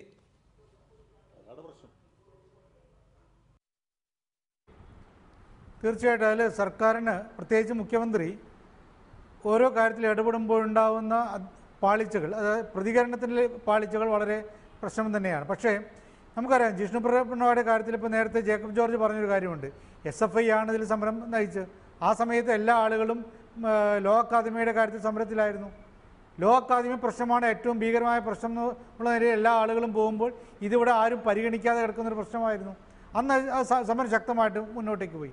പിന്നീട് ആ സമരത്തിൻ്റെ കാര്യത്തിൽ വന്നിട്ടുള്ള ഒരു രാഷ്ട്രീയമായിട്ട് താല്പര്യങ്ങളും മാധ്യമങ്ങളുടെ ശ്രദ്ധയും മാധ്യമങ്ങളുടെ വേണം അതിന് കവിഞ്ഞുള്ള ശ്രദ്ധയും ഒക്കെ വന്നപ്പോഴാണ് ഇതൊരു വലിയ CPM വിരുദ്ധമായിട്ട് നീങ്ങാൻ തുടങ്ങിയത്. അവിടെ ഓരോ കാര്യവും കൈകാര്യം ചെയ്യുന്നതിൽ അവർക്ക് പറ്റി പാളിച്ച ഭരണപക്ഷത്തിന്, പ്രത്യേകിച്ച് CPMന്, മുഖ്യമന്ത്രിക്ക് പറ്റിയ പാളിച്ചയുണ്ട്. പക്ഷേ നമ്മൾ മനസ്സിലാക്കേണ്ട ഒരു കാര്യം, ഈ ജിഷ്ണു പ്രണോയുടെ കേസിൽ കോടതി പറഞ്ഞ ചില കാര്യങ്ങളുണ്ട്. ജനങ്ങളുടെ ആവേശത്തിനനുസരിച്ച് തുള്ളാനുള്ള എല്ലാ നിയമം എന്ന് പറഞ്ഞിട്ട് കോടതി പലപ്പോഴും നിരീക്ഷിച്ച കാര്യങ്ങളുണ്ട്. മാത്രമല്ല ഇതിലൊരു പ്രധാനപ്പെട്ട കാര്യം, ഈ ആത്മഹത്യാക്കുറിപ്പിൻ്റെ ജിഷ്ണു പ്രണോയുടെ ആത്മഹത്യാക്കുറിപ്പ് ഒരു പ്രശ്നം തന്നെയാണ്. അതിൽ ഒരിക്കൽ പോലും എവിടെയും ഞാൻ അറിഞ്ഞിടത്തോളം അതിലാരും ആരെങ്കിലും എന്നെ ദ്രോഹിച്ചു എന്ന രൂപത്തിലുള്ള ഒരു പരാമർശം പോലും ഇല്ല. ഇത് വെച്ചുകൊണ്ട് ഗൂഢാലോചനയും മറ്റും പറഞ്ഞുകൊണ്ട് എങ്ങനെയാണ് ഇവരെയൊക്കെ പ്രതിയാക്കുക എന്ന് പറയുന്നൊരു പ്രശ്നമുണ്ട്. അത് കേസിനെ ബാധിക്കുന്നതാണ്. ആരൊക്കെ ബാധിച്ചാൽ പോലും ഈ കേസ് അത്ര പെട്ടെന്ന് ഈ ഇതുമായി ബന്ധപ്പെട്ട കോളേജ് അധികാരികൾ മുഴുവൻ കുരുക്കാൻ പറ്റിയ കേസാണെന്നൊന്നും എനിക്ക് തോന്നുന്നില്ല. അപ്പോൾ ഒരു പ്രശ്നം. പക്ഷേ ഇതൊരു വലിയ വികാരമായിട്ട് ഏറ്റെടുക്കുകയും ഇതൊരു വലിയ വികാരമായിട്ട് സർക്കാരിനെതിരെ പോലും നീങ്ങുന്ന രൂപത്തിൽ ഇത് വേണമെങ്കിൽ പറയാം, മുഖ്യമന്ത്രിക്ക് ആ വീട്ടിൽ പോകാമായിരുന്നു, മുഖ്യമന്ത്രി എന്തിനാണ് ഞാൻ ആ വീട്ടിൽ പോകില്ല നിലപാടെടുത്ത്, അതൊക്കെ തെറ്റായുള്ള കാര്യമാണ്. പക്ഷേ മുഖ്യമന്ത്രിയുമായിട്ട് ഇവർ സംസാരിച്ചു, ഞങ്ങൾ നിങ്ങളുടെ കൂടെയുണ്ടെന്ന് മുഖ്യമന്ത്രി പറഞ്ഞു. അങ്ങനെയൊക്കെ കഴിഞ്ഞതിന് ശേഷം വീണ്ടും 30 ദിവസം ഒരു ഡേറ്റ് വെച്ചുകൊണ്ട് അത്ര ദിവസത്തിനിടയിലായില്ല, ഇത് ദിവസങ്ങൾ കൂടിക്കഴിഞ്ഞു എന്ന് പറഞ്ഞ് വീണ്ടും DGP ഓഫീസിന് മുമ്പിലേക്ക് സമരത്തിന് പോകുന്നു. അത് പ്രതിപക്ഷവും മാധ്യമങ്ങളും വലിയ പ്രശ്നമായിട്ട് എടുക്കുന്നു. ഇത്തരം കുറേ കാര്യങ്ങൾ ഉണ്ടായിട്ടുണ്ട്. അത് കൈകാര്യം ചെയ്ത രീതിയൊക്കെ തെറ്റാണ്. പക്ഷേ ഇതൊക്കെ ഓരോ കാര്യത്തിൽ നമുക്കറിയാം ഇത് വലിയൊരു ആരോപണമായിട്ട് സർക്കാരിന് മുമ്പിലേക്ക്, മുഖ്യമന്ത്രിയുടെ മുമ്പിലേക്ക്. ശരി, നമുക്ക് ആ വിഷയങ്ങളിലേക്ക് തന്നെ വരാം. ശ്രീ എസ് ജീവൻ തുടരുക. ശ്രീ NM പിയേഴ്സൺ, ഇവിടെ പ്രതിപക്ഷ രാഷ്ട്രീയ കക്ഷികൾ UDF ഉണ്ട്, BJP ഉണ്ട്, വളരെ സജീവമായി അവർ സ്വാഭാവികമായും ഇത് കേരളമാണ്, അങ്ങനെ ഇടപെടുന്നു. മാധ്യമങ്ങൾ ഇവിടെ പ്രതിപക്ഷത്തിൻ്റെ റോളിലാണ്. പൊതുസമൂഹം വളരെ ജാഗ്രതയോടുകൂടി നോക്കിക്കാണുന്നു. ആ നിലയ്ക്കൊക്കെയുള്ള ഒരു രാഷ്ട്രീയ വ്യവഹാരമാണ് കേരളത്തിലുള്ളത്. ആ കേരളത്തിൽ ഈ ഭരണമുന്നണിയിലെ ഘടകകക്ഷികൾ കൂടി അതിനോട് കോൺട്രിബ്യൂട്ട് ചെയ്യേണ്ട കാര്യമുണ്ട്. സർക്കാർ തിരുത്തണം എന്നുള്ള കാര്യത്തിൽ തർക്കമില്ല. അങ്ങനെ ഒരു തിരുത്തൽ ശക്തി അകത്തുണ്ടായാലേ തിരുത്തൂ എന്നില്ലല്ലോ. അല്ല, അത് ശരിയാണ്. പക്ഷേ ഇത്തരത്തിലുള്ള സാഹചര്യത്തിൽ എന്താണ് ഒരു രാഷ്ട്രീയ പാർട്ടിയുടെ ചുമതല? ഇത്തരത്തിൽ സംഭവവികാസങ്ങളെല്ലാം ഉണ്ടാകുമ്പോൾ സ്വകാര്യമായി ഇത്തരം കാര്യങ്ങൾ പറഞ്ഞതുകൊണ്ട് എന്താണ് പ്രസക്തിയുള്ളത്? തീർച്ചയായിട്ടും അവർ പൊതുവായിട്ട് പറയണം. ഇതിപ്പോൾ മാത്രമല്ല എൻ്റെ നിലപാട്. നേരത്തെ VS അച്യുതാനന്ദൻ ഇത്തരം പ്രശ്നങ്ങൾ ഉന്നയിക്കുന്ന സമയത്തും നമ്മൾ VS ഉന്നയിക്കുന്നത് പരസ്യമായതുകൊണ്ട് കുഴപ്പമില്ല എന്ന് നിലപാടെടുത്ത ഒരാളാണ് ഞാൻ. കാരണം ഒരു പ്രത്യേക ഘട്ടത്തിൽ ചിലപ്പോൾ നമുക്ക് മുന്നണിക്കകത്ത് നിന്നാലും പാർട്ടിക്കകത്ത് നിന്നാൽ പോലും വ്യക്തമായിട്ട് പൊതുസമൂഹത്തിന് മുന്നിൽ ചില കാര്യങ്ങൾ തെളിച്ച് പറയേണ്ടതായിട്ട് വരും. അങ്ങനെ സത്യം തുറന്നു പറഞ്ഞെങ്കിൽ മാത്രമാണ് രാഷ്ട്രീയ പ്രവർത്തനം ആർജവമുള്ള ഒരു പ്രക്രിയയായിട്ട് മാറിത്തീരുകയുള്ളൂ.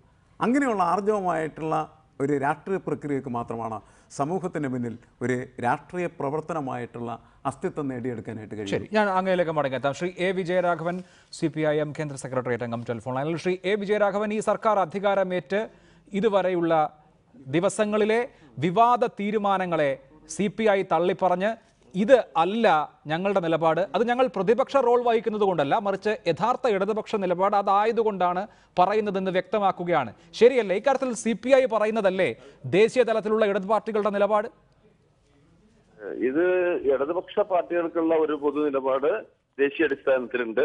ആ ദേശീയ നിലപാടാണ് പിണറായി വിജയന്റെ നേതൃത്വത്തിലുള്ള കേരളത്തിലെ ഗവൺമെന്റ് നടപ്പിലാക്കിക്കൊണ്ടിരിക്കുന്നത്. ഏത് വിഷയത്തിലായാലും ആ നിലപാടിൽ നിന്ന് വ്യതിരിക്തമായ ഒന്നും കേരളത്തിലെ ഇടതുപക്ഷ ജനാധിപത്യ മുന്നണി ഗവൺമെന്റോ വിശേഷിച്ച് സഹോദര പിണറായിയോ ഇതിനകം നടപ്പിലാക്കിയിട്ടില്ല എന്ന് ഞാൻ ആദ്യം തന്നെ വ്യക്തമാക്കുകയാണ്. ഏത് വിഷയമായാലും ശരി. അപ്പോ ഇതിൽ ഉന്നയിക്കപ്പെട്ട വിഷയങ്ങളിലൊക്കെ തന്നെ കൃത്യമായ ഇടതുപക്ഷ ജനാധിപത്യ മുന്നണിയുടെ നയമാണ് നടപ്പിലാക്കിയത്. കേരളം പോലെയുള്ള വളരെ സമാധാനപരമായ ഒരു സ്ഥലത്ത് എന്തിനാണ് ഒരു മാവോയിസ്റ്റ് വന്നതെന്ന് തന്നെ എനിക്ക് മനസ്സിലായിട്ടില്ല. മാവോയിസ്റ്റുകളുടെ അല്ല, ജനാധിപത്യ മാവോയിസ്റ്റ് എന്തിനു വന്നു എന്നുള്ളതാണോ ശ്രീ എ വിജയരാഘവൻ പ്രശ്നം? മാവോയിസ്റ്റ് വന്നു, ശരി, സമ്മതിച്ചു, മാവോയിസ്റ്റ് വന്നു. മാവോയിസ്റ്റ് വന്നാൽ വെടിവെച്ച് കൊല്ലാമോ? ജനാധിപത്യപരമായ പ്രവർത്തനം നടത്തിയിട്ടില്ല മാവോയിസ്റ്റുകളെ. മാവോയിസ്റ്റിൽ കോഴിക്കോട്ട് ഒന്ന് പ്രസംഗിക്കാലോ, തിരുവനന്തപുരത്ത് ഒന്ന് പ്രസംഗിക്കാലോ, പ്രകടനം നടത്താലോ, ജാഥ നടത്താലോ, അങ്ങനത്തെ പ്രവർത്തനം എന്തെങ്കിലും ഇവിടെ നടന്നോ? മാവോയിസ്റ്റ് നമ്മൾ എവിടെ കണ്ടേ? നിലമ്പൂരിലെ ഏതോ കാട്ടിന്റെ ഉള്ളിലാണ്. അവിടെയാണോ ജനാധിപത്യ പ്രവർത്തനം? അവിടെയാണോ മനുഷ്യാവകാശം സംരക്ഷിക്കപ്പെടുന്നത്? ദുർവ്യാഖ്യാനമാണത്. അല്ല, മാവോയിസ്റ്റുകളെ വെടിവെച്ച് കൊല്ലാമെന്ന നിലപാട് ഇടതുപക്ഷത്തിനുണ്ടോ? പോലീസ് തിരിച്ചു വെടിവെക്കും. മാവോയിസ്റ്റ് അവിടെ 10 ആദിവാസികളെ വെടിവെച്ചു വന്നിരുന്നെങ്കിൽ ഈ കേരള ഗവൺമെന്റിന്റെ അല്ല, അങ്ങനെയല്ല ശ്രീ എ വിജയരാഘവൻ. മാവോയിസ്റ്റുകൾ ഇവിടെ മാത്രമല്ല, ദണ്ഡകാരണ്യത്തിലും ഒറീസയിലും ബംഗാളിലും ഒക്കെ ഈ പ്രവർത്തനമാണ് നടത്തുന്നത്. ജനാധിപത്യ പ്രവർത്തനമാണ് മാവോയിസ്റ്റ് പ്രവർത്തനമെങ്കിൽ അവർക്ക് കേരളത്തിൽ വരാം, പ്രവർത്തിക്കാം, പൊതുജനത്തിൽ പങ്കെടുക്കാം, ജാഥകൾ നടത്താം, വിഭിന്നാഭിപ്രായം പ്രകടിപ്പിക്കാം. ഒരു പ്രശ്നം ഉണ്ടായിട്ടില്ല. നേരത്തെ പോലീസിനെ വെടിവെക്കുമ്പോൾ അത് വ്യത്യാസമുള്ള ഒരു കാര്യം തന്നെയാണ്. അതിലെന്താ സംശയം? അതിലെന്തെങ്കിലും തകരാറുണ്ടെങ്കിൽ അത് പരിശോധിക്കാം. പരിശോധിച്ചിട്ട് ഇതുവരെ എന്തെങ്കിലും പോലീസിന്റെ ഭാഗത്ത് തകരാറ് പുറത്തായി ശ്രീ കാനം രാജേന്ദ്രനെ കൊണ്ട് ചൂണ്ടിക്കളിക്കാൻ കഴിഞ്ഞിട്ടില്ല. അതുകൊണ്ട് നമ്മളതിന് വ്യക്തിപരമല്ല, ഇതിൽ നമ്മൾ കാണേണ്ട ഒരു കാര്യം. ഇതിൽ ശ്രീ എ വിജയരാഘവൻ ഇടതുപക്ഷത്തിന്റെ നിലപാട് എന്താണ്? ഏറ്റുമുട്ടൽ കൊലപാതകങ്ങളെ സംബന്ധിച്ചുള്ള ഇടതുപക്ഷത്തിന്റെ നിലപാട് എന്താണ് എന്ന് പറയൂ. കേരളത്തിൽ മാവോയിസ്റ്റുകൾ വന്നോ ഇല്ലയോ, അവർ സമാധാന പ്രവർത്തനം നടത്താനാണോ അക്രമം നടത്താനാണോ വന്നത്, അത് വേറൊരു കോണ്ടെക്സ്റ്റ് ആണ്. ഈ ഏറ്റുമുട്ടൽ കൊലപാതകങ്ങൾ സംബന്ധിച്ച്, എക്സ്ട്രാ ജുഡീഷ്യൽ കില്ലിംഗ് സംബന്ധിച്ച ഇടതുപക്ഷത്തിന്റെ നിലപാട് എന്ത്? അതാണോ പിണറായി വിജയന്റെ സർക്കാർ നിലമ്പൂരിൽ നടപ്പാക്കിയത്? ഇത്ര മാത്രം അറിഞ്ഞാൽ മതി. ഇടതുപക്ഷത്തിന്റെ നിലപാടാണ്. മാവോയിസ്റ്റുകളെ പിന്തുണയ്ക്കുന്ന ഒരു നിലപാട് അല്ല, അത് വേറെ കാര്യം. മാവോയിസ്റ്റുകളെ പിന്തുണയ്ക്കേണ്ട, ഞാൻ എക്സ്ട്രാ ജുഡീഷ്യൽ കില്ലിംഗ്സിന്റെ കാര്യമാണ് ചോദിക്കുന്നത്. നിയമബാഹ്യമായി ഒരാളെ കൊല്ലാമോ ഇല്ലയോ? നടക്കണ്ടല്ലോ, ഗവൺമെന്റ് അന്വേഷിക്കുന്നുണ്ടല്ലോ ഈ വിഷയത്തിൽ. ഇതുവരെ ഇത് എക്സ്ട്രാ ജുഡീഷ്യൽ ഈ തെറ്റായ പ്രവർത്തനം വന്നു എന്ന് തെളിയിക്കാവുന്ന ഒരു കാര്യം ഇതുവരെ വന്നിട്ടില്ല. മാവോയിസ്റ്റുകൾ കേരളത്തിൽ വന്നിരിക്കുന്നതിന്റെ അടിസ്ഥാന ലക്ഷ്യം ഇടതുപക്ഷ ജനാധിപത്യ മുന്നണി ഗവൺമെന്റിനെ അട്ടിമറിക്കലാണ്. അല്ലെങ്കിൽ ജനാധിപത്യ പ്രവർത്തനമാണെങ്കിൽ നമ്മുടെ തെരുവിൽ നടത്തിക്കൂടെ, മലപ്പുറത്ത് നടത്തിക്കൂടെ, നിങ്ങളുടെ തിരുവനന്തപുരത്തോ എറണാകുളത്തോ നടത്തിക്കൂടെ? നിലമ്പൂർ കാട്ടിന്റെ ഉള്ളില് മൃഗങ്ങളുടെ ഒപ്പമാണോ ജനാധിപത്യ പ്രവർത്തനം? ഇത് നരേന്ദ്രമോദിയുടെ ന്യായമാണ് ശ്രീ എ വിജയരാഘവൻ. ഇസ്രത് ജഹാനെയും ജാവേദ് ഷെയ്ഖിനെയും ഒക്കെ കൊന്നപ്പോ പറഞ്ഞത് നരേന്ദ്രമോദിയെ കൊല്ലാൻ വേണ്ടി ഇവിടെ വന്നു, അതുകൊണ്ട് കൊന്നു കളഞ്ഞു. നിങ്ങൾ എന്തൊരു വലിയ ബഹളം കോലാഹലം ഉണ്ടാക്കി. അതേമാതിരി പറയാണ് പിണറായി വിജയന്റെ സർക്കാരിനെ അട്ടിമറിക്കാൻ ഇവിടെ വന്നത് ഞങ്ങൾ കൊന്നു. ഇതാണ് പിണറായി വിജയന്റെ നിലപാടും നരേന്ദ്രമോദിയുടെ നിലപാടും തമ്മിലുള്ള സാമ്യം. അപ്പോൾ CPI എതിർക്കണ്ടേ? മാവോയിസ്റ്റുകൾ ഉപയോഗപ്പെടുത്തിയ അനുഭവം നമ്മുടെ മുന്നിലുണ്ട്. ആ അനുഭവത്തിന്റെ പശ്ചാത്തലത്തിൽ നമുക്ക് ഈ കാര്യങ്ങൾ പരിശോധിക്കണം. അല്ലാതെ പറയില്ല ബംഗാളിലെ ഗവൺമെന്റിനെ അട്ടിമറിക്കാൻ മാവോയിസ്റ്റിനെ ഉപയോഗപ്പെടുത്തിയ അനുഭവം നമ്മുടെ മുന്നിലില്ലേ? മാവോയിസ്റ്റുകൾ ജനാധിപത്യ പ്രവർത്തനം നടത്താൻ ഇവിടെ ആരെ എതിര് നടത്തിക്കോട്ടെ. അല്ല, ഇതിൽ ശ്രീ എ വിജയരാഘവൻ, തെളിവ് നിങ്ങളുടെ മുന്നിലുണ്ടോ? മാവോയിസ്റ്റ് കേരളത്തിൽ ജനാധിപത്യ പ്രവർത്തനം അല്ല, മാവോയിസ്റ്റുകൾ ജനാധിപത്യപരമായി പ്രവർത്തിക്കുന്നോ ഇല്ലയോ എന്നുള്ളതല്ല നമ്മുടെ വിഷയം. നമ്മുടെ വിഷയം എന്താണ്? ഏറ്റുമുട്ടൽ കൊലപാതകങ്ങളാണ്. ഏറ്റുമുട്ടൽ കൊലപാതകങ്ങളെ സംബന്ധിക്കുന്ന ഇടതുപക്ഷത്തിന്റെ ദേശീയ നിലപാട് എന്താണ്? സമാനമായ ന്യായം നരേന്ദ്രമോദി ഭരണകൂടത്തെ അട്ടിമറിക്കാൻ വന്നു എന്നതിന്റെ പേരിൽ ഇസ്രത് ജഹാനെ കൊന്നതിനെ നിങ്ങൾ അങ്ങേയറ്റം രൂക്ഷമായ ഭാഷയിൽ എതിർക്കുമ്പോൾ, കഴിഞ്ഞ 10 വർഷമായി ഇസ്രത് ജഹാന് വേണ്ടി ക്യാമ്പയിൻ നടത്തുമ്പോൾ അതേ ന്യായം ഉപയോഗിച്ച് ഇവിടെ പിണറായി വിജയന്റെ സർക്കാരിനെ അട്ടിമറിക്കാനാണ് നിലമ്പൂർ കാട്ടിൽ ഇവരെത്തിയത് എന്ന് പറഞ്ഞ് ഇവരെ വെടിവെച്ച് കൊല്ലുകയാണ്. എന്താണ് വ്യത്യാസം? നരേന്ദ്രമോദി ഗവൺമെന്റും പിണറായി വിജയൻ ഗവൺമെന്റും തമ്മിലുള്ള വ്യത്യാസം എന്താണ്? അത് CPIക്ക് പറഞ്ഞുകൂടെ?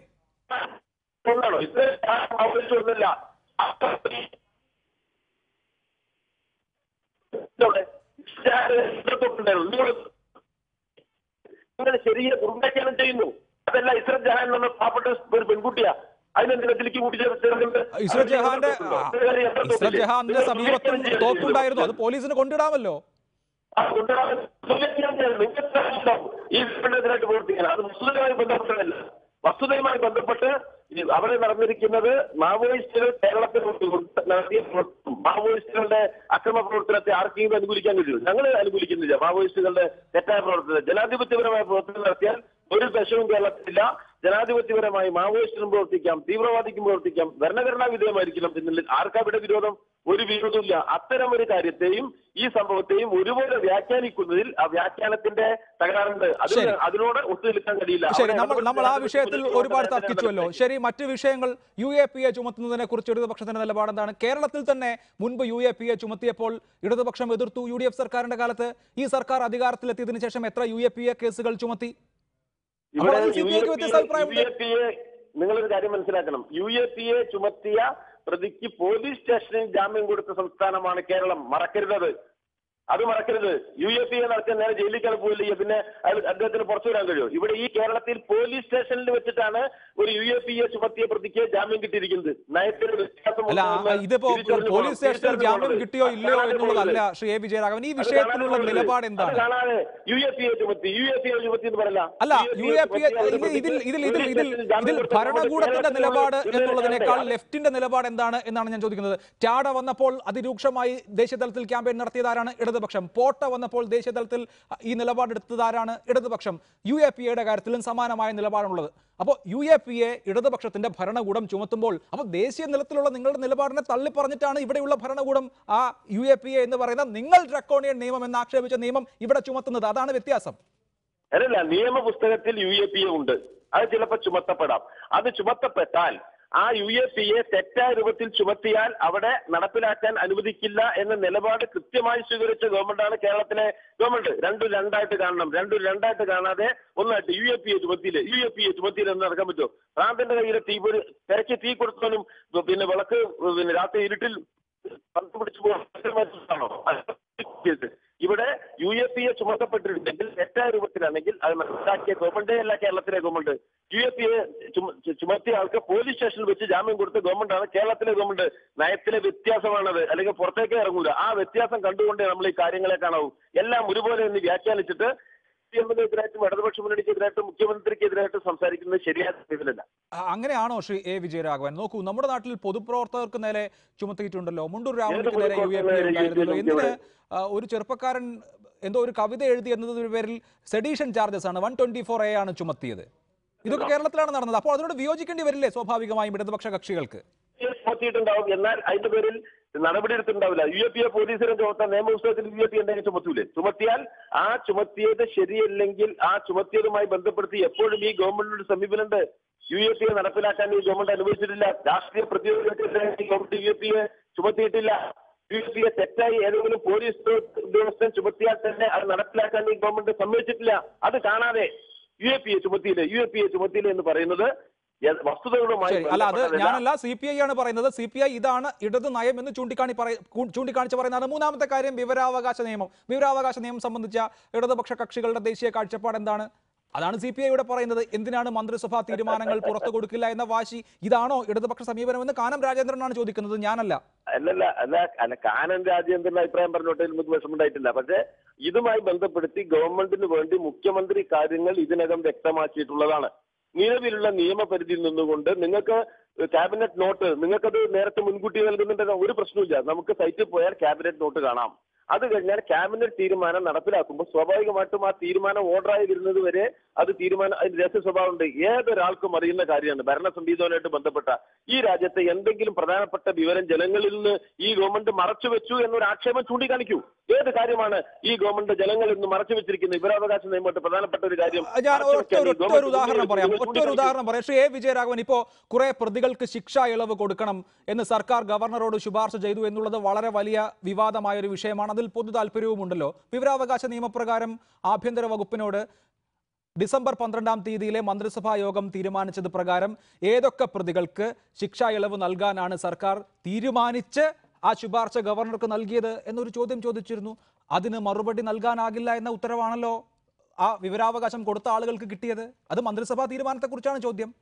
ഈ നാട്ടിൽ ആർക്കൊക്കെയാണ് എന്നത് ഇന്നും ഈ നാട്ടിൽ രഹസ്യമേ അല്ല. അത് നിങ്ങൾ ആദ്യം മനസ്സിലാക്കൂ. ആർക്കൊക്കെയാണ് ഇളവ് കൊടുത്തത് എന്നുള്ളത് രഹസ്യമായ രേഖയല്ല. സർക്കാർ അക്കാര്യത്തിൽ എടുത്ത അന്തിമ തീരുമാനപ്രകാരം ഗവർണർക്ക് കൊടുത്തിട്ടുള്ള ശുപാർശ രഹസ്യരേഖയാണ്. അതല്ലാതെ ജയിൽ വകുപ്പ് സർക്കാരിന് നൽകിയ ആ രേഖയിലെ പേരുകൾ മാത്രമേ നമുക്കറിയൂ. ആക്ഷേപിക്കുന്നതിന് എങ്ങനെ നിങ്ങൾക്ക് ആക്ഷേപം ഉന്നയിക്കാൻ കഴിയും?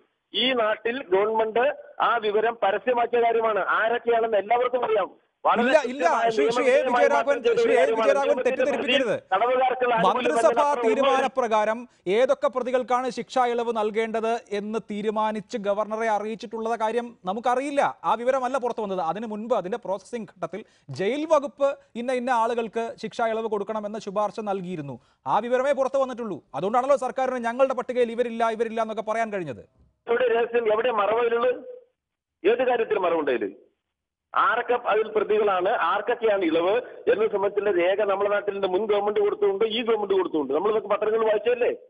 അതിൽ ഏതാ മറച്ചു വെച്ചു എന്ന് പറയണേ? ഒന്നും മറച്ചു വെച്ചിട്ടില്ല. അല്ല, മറച്ചു വെച്ചു എന്നുള്ളത് ഞാനിപ്പോ പറഞ്ഞ കാര്യം. എന്താണ് സർക്കാർ ഞാൻ തീരുമാനിച്ച, ഈ രാജ്യത്ത് മന്ത്രിസഭ തീരുമാനിച്ച, ഗവർണർക്ക് ശുപാർശ ചെയ്ത കാര്യം, ഏതൊക്കെ പ്രതികൾക്കാണ് ശിക്ഷാ ഇളവ് നൽകേണ്ടത് എന്ന കാര്യം, അത് വിവരാവകാശ നിയമപ്രകാരം ആവശ്യപ്പെട്ടിരുന്നു. പറ്റില്ല എന്ന് രേഖാമൂലം എഴുതി കൊടുത്തതാണ് മാധ്യമപ്രവർത്തകർക്ക്. അതാണ് ഞാൻ കോട്ട് ചെയ്യുന്നത്, വെറുതെ പറഞ്ഞതല്ല. അല്ല, ഇത് വസ്തുതയല്ലേ? നമുക്ക് എല്ലാവർക്കും അറിയുന്ന ഒരു കാര്യം. നിങ്ങളൊരു ഗവൺമെന്റിനെ വിമർശിക്കുമ്പോൾ ഗവൺമെന്റ് പ്രധാനപ്പെട്ട ഒരു വസ്തുത ജനങ്ങളിൽ നിന്ന് മറച്ചു വെച്ചു എന്ന് പറഞ്ഞാൽ കറക്റ്റാ? ഇത് എല്ലാവർക്കും അറിയുന്ന കാര്യമില്ല. ഇതെല്ലാം അല്ല, ഇത് എല്ലാവർക്കും അറിയില്ല ശ്രീ വിജയരാഘവൻ, ആർക്കും അറിയില്ല. പത്രങ്ങളിലും വന്നല്ലേ? എല്ലാ പത്രങ്ങളിലും വന്നൊരു കാര്യമില്ലേ? അതിലൂടെ അല്ല, പത്രങ്ങളിൽ വന്നത് ജയിൽ വകുപ്പ് ശുപാർശ ചെയ്ത പേരുകളാണ്. ആ പേരുകളിൽ സർക്കാർ ഒരു സ്ക്രൂട്ടിനി കമ്മിറ്റിയെ വെച്ച് ഒരു അന്തിമ റിപ്പോർട്ട് തയ്യാറാക്കി. മന്ത്രിസഭ ആ സ്ക്രൂട്ടിനി കമ്മിറ്റിയുടെ റിപ്പോർട്ട് പരിഗണിച്ച് മന്ത്രിസഭ തീരുമാനിച്ച് ആ തീരുമാനം ഗവർണറെ അറിയിക്കുകയുണ്ടായി.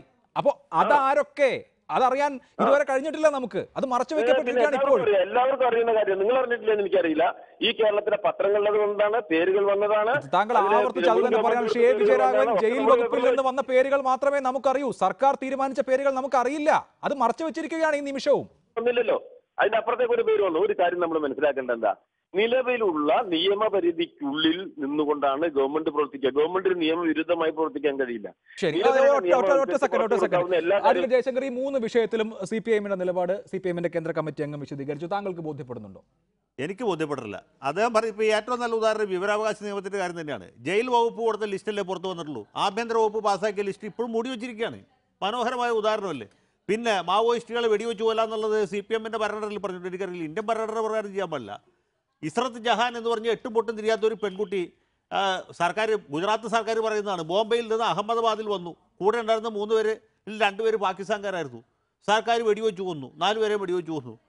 അത് ഏത് രീതിയിൽ ന്യായീകരിക്കും എന്നുള്ള ചോദ്യമാണ് അവർ ചോദിക്കുന്നത്. ഇതേ ന്യായം തന്നെയാണ് വിജയരാഘവൻ ചോദിക്കുന്നത്. എന്താണ് മാവോയിസ്റ്റുകൾ എങ്ങാണ്ട് തെലുങ്ക് നാട്ടിലോ കന്നഡയിലും കണ്ടുണ്ടായിരുന്ന ആളുകൾ എന്തിന് നിലമ്പൂർ കാട്ടിൽ വന്നു? ശരിയല്ലേ? നിലമ്പൂർ കാട് ഇവരുടെ തറവാട്ട് പോയിട്ട് പതിച്ചു കൊടുത്തേക്കണല്ലോ. അവിടെ വേറെ ആരും കയറാൻ പാടില്ലോ. വന്നാൽ വെടിവെച്ചു കൊല്ലാൻ പാടില്ലേ? എന്താ പറയുന്നത്? എന്തൊരു അസംബന്ധമാണ് ഈ പറയുന്നത്? നിലമ്പൂർ കാട്ടിൽ വേറെ ആരെങ്കിലും വരാൻ പാടുണ്ടോ? CPMന്റെ അനുവാദ പത്രം മേടിക്കാതെ വന്നു വെടിവെച്ചു കൊന്നു. അതിൽ നാട്ടു നടപ്പ്. ഇതെല്ലാം ഭരണകൂട ഭീകരത എന്ന് ബാക്കിയുള്ളൊരു മലയാളത്തിൽ പറയുന്നത്. മലയാളം അല്ലെങ്കിൽ അല്ലാന്ന് പറയൂ. ഹലോ, നിങ്ങളുടെ മലയാളം ഞങ്ങൾക്കറിയും. അതിന്റെ വിശദാംശങ്ങളിലേക്ക് പോകണ്ട. വസ്തുതകളെ വളച്ചൊടിക്കുന്നതിനുള്ള വൈദഗ്ധ്യം കൊണ്ട് കാര്യങ്ങൾ നടന്നു പോയില്ല. ഇത് നിങ്ങൾ ആക്ഷേപിക്കുകയാണ് ഗവൺമെന്റിനെതിരായിട്ട്. നിങ്ങൾ പോയി കണ്ടോ? അവിടെ പിന്നെ പാവപ്പെട്ടവരോട് വെടിവെച്ചുല്ലോ ഈ ഗവൺമെന്റ് അങ്ങനെ ഒരു നയമില്ല. അത് പണ്ടുണ്ടായിട്ടുണ്ട്. വർഗീസിനെ കൊണ്ടുണ്ട്. അന്ന് ആരായിരുന്നു ഗവൺമെന്റിൽ നമുക്കെല്ലാം അറിയാം. അല്ല, അതിനുശേഷം ഇതുപോലൊരു കൊലപാതകം നടക്കുന്നത്, ഇങ്ങനെ ഒരു എൻകൗണ്ടർ കില്ലിംഗ് നടക്കുന്നത് ഇതാണ് പിണറായി വിജയൻ സർക്കാർ എൻകൗണ്ടർ കില്ലിംഗ് ആണ്. ആര് പറഞ്ഞു എൻകൗണ്ടർ കില്ലിംഗ് ആണെന്ന്? എവിടെ ഇതിന്റെ തെളിവുകൾ? നിങ്ങൾ പറയൂ. ഈ ആക്ഷേപം ഉന്നയിച്ച ആളുടെ മുന്നിൽ തെളിവുണ്ടോ? എൻകൗണ്ടർ കില്ലിംഗ് ആണെന്നുള്ള എന്റെ തെളിവ് ഈ ഇദ്ദേഹത്തിന്റെ മുന്നിലുണ്ടോ? ഈ ആക്ഷേപം ഉന്നയിച്ച തറവാട്ട് വക സ്വത്താണെന്ന് ചോദിച്ച ആളുടെ മുന്നിൽ ഇവർക്കൊക്കെ തറവാട്ട് വകയായിട്ടോ കാര്യം പറയേണ്ടത്? കുഞ്ഞാലിടത്തിന്റെ ഞങ്ങളുടെ പാർട്ടി നടത്തിയിട്ട് മരിച്ചു വീണ്ടുണ്ട്. അവിടെ എൻകൗണ്ടർ അല്ല നടന്നത്. പാവപ്പെട്ട 10,000-കണക്കിന് ആളുകൾക്ക് തറവാട്ട് വക ഭൂമി വെച്ചിട്ടുണ്ടായിരുന്ന നിലമ്പൂർ കോവിലകത്തിന്റെ ഭൂമി പോരാടി വാങ്ങിക്കൊടുത്തൊരു പാർട്ടിയുടെ പ്രതിനിധിയാണ് ഞാൻ. അതൊക്കെ നാട്ടിൽ നടന്നതാ, എല്ലാവർക്കും അറിയാതെ. ഇവർ മാവോയിസ്റ്റ് വന്നിട്ടൊന്നുമല്ല അവിടെ നടത്തിയിട്ടുള്ളത്. അല്ല, അത് നിങ്ങൾക്ക് മാവോയിസ്റ്റുകളുമായുള്ള രാഷ്ട്രീയ അഭിപ്രായ വ്യത്യാസം, അതൊക്കെ ആയിക്കോളൂ. മാവോയിസ്റ്റുകളെ ആര് ന്യായീകരിക്കുന്നു? അതൊന്നുമല്ല പ്രശ്നം.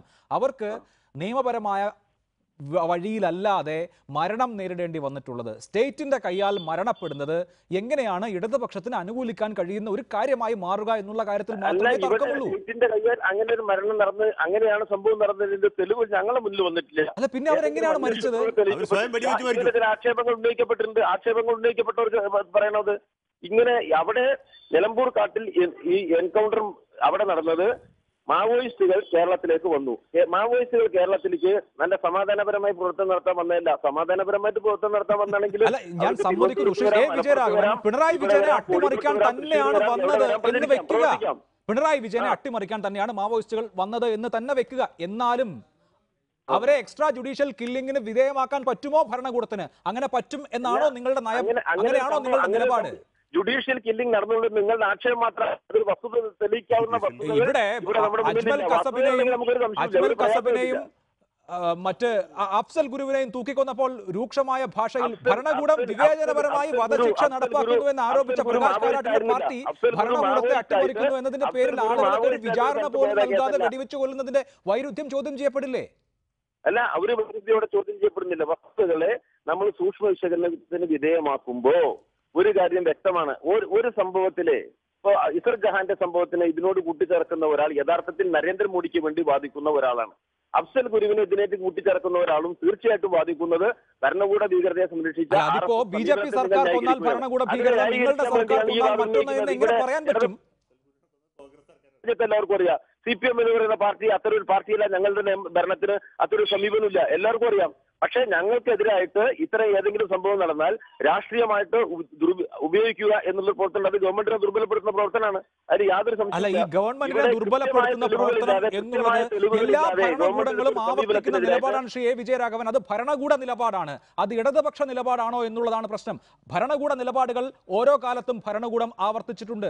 യാക്കൂബ് മേമൻ ഏറ്റവും ഒടുവിൽ നിയമപ്രകാരമാണ് വധശിക്ഷയ്ക്ക് വിധേയനാക്കപ്പെട്ടത്. അതിനു മുൻപ് ഇവിടെ സൂചിപ്പിക്കപ്പെട്ടതുപോലെ അഫ്സൽ ഗുരു, അതിനു മുൻപ് അജ്മൽ കസബ്. ഈ നിയമപരമായ വധശിക്ഷ നടന്നപ്പോൾ തന്നെ അതിനെതിരെ നിലപാടെടുത്ത പ്രസ്ഥാനമാണ് CPIM. അതിനെതിരെ നിലപാടെടുത്ത പാരമ്പര്യമാണ് CPIMന്റെ ജനറൽ സെക്രട്ടറിമാർക്കുള്ളത്. ആ CPIM കേരളത്തിൽ ഭരിക്കുമ്പോൾ ഇവിടെ വിചാരണ പോലും ഇല്ലാതെ എന്ത് കുറ്റമോ ആകട്ടെ, സർക്കാരിനെ അട്ടിമറിക്കുക എന്നുള്ളത് തന്നെയാകാം അവരുടെ ലക്ഷ്യം, അതിലൊന്നും എനിക്ക് തർക്കമില്ല. എന്ത് കുറ്റമോ ആകട്ടെ, വിചാരണ പോലും ലഭിക്കാതെ പോലീസിന്റെ കയ്യാൽ, സ്റ്റേറ്റിന്റെ കയ്യാൽ കൊല്ലപ്പെടുമ്പോൾ ഞങ്ങൾ അതിനൊപ്പം നിൽക്കാമെന്ന് പറയണോ പിന്നെ കമ്മ്യൂണിസ്റ്റ് പാർട്ടിയുടെ സെക്രട്ടറി? അല്ല, ഞങ്ങളെ സംബന്ധിച്ചിടത്തോളം കമ്മ്യൂണിസ്റ്റ് പാർട്ടിയുടെ സെക്രട്ടറി എന്നല്ല, സംഭവങ്ങളെ വസ്തുതാപരമായി സൂക്ഷ്മ വിശകലനം ചെയ്യുക എന്നുള്ളത് സത്യസന്ധമായ പരിശോധനകൾ നടത്തണം. അതിന്റെ അടിസ്ഥാനത്തിൽ കാര്യങ്ങൾ പറയണം. നമ്മൾ ഈ ഗവൺമെന്റ് ഇതുവരെ ഏത് വിഷയത്തിൽ സ്വീകരിച്ചിരിക്കുന്നതും വളരെ കൃത്യതയാർന്ന സമീപനമാണ്. അതിനെ ദുർവ്യാഖ്യാനം ചെയ്യുന്ന തരത്തിൽ നമ്മൾ സംസാരിക്കാൻ പാടില്ല. അതേ ഉള്ളൂ. ഞങ്ങൾ ഏത് സംഗതിയിൽ, ഏത് തീരുമാനത്തിൽ അവർ പെശക് ഗവൺമെന്റ് ആ നിലയിൽ കാണിച്ചത്, ബോധപൂർവമായ പെശക് ഈ ഗവൺമെന്റ് കാണിച്ചിരിക്കുന്നത് ഏതാ ഒരു കാര്യം നിങ്ങൾ ചൂണ്ടിക്കാണിക്കൂ. ഇപ്പോൾ ഏത് കാര്യം വരുമ്പോഴും ഗവൺമെന്റ് ജനാധിപത്യപരമായാണ് പ്രവർത്തിച്ചത്. ഇപ്പോൾ ഒരു അമ്മയുടെ സമരം ഉണ്ടായിരുന്നു ഇവിടെ. അതിനെ വലിയ തോതിൽ ദുർവ്യാഖ്യാനം ചെയ്യാൻ വേണ്ടി നമ്മുടെ രാജ്യത്തിലെ കമ്മ്യൂണിസ്റ്റ് വിരുദ്ധ മാധ്യമങ്ങൾ, പ്രതിപക്ഷ പാർട്ടികൾ, BJP, കോൺഗ്രസ്, UDF എല്ലാം പരിശ്രമിക്കേണ്ടായി. ഗവൺമെന്റ് അവിടെ എടുത്തൊരു സമീപനം തുറന്ന സമീപന, അത്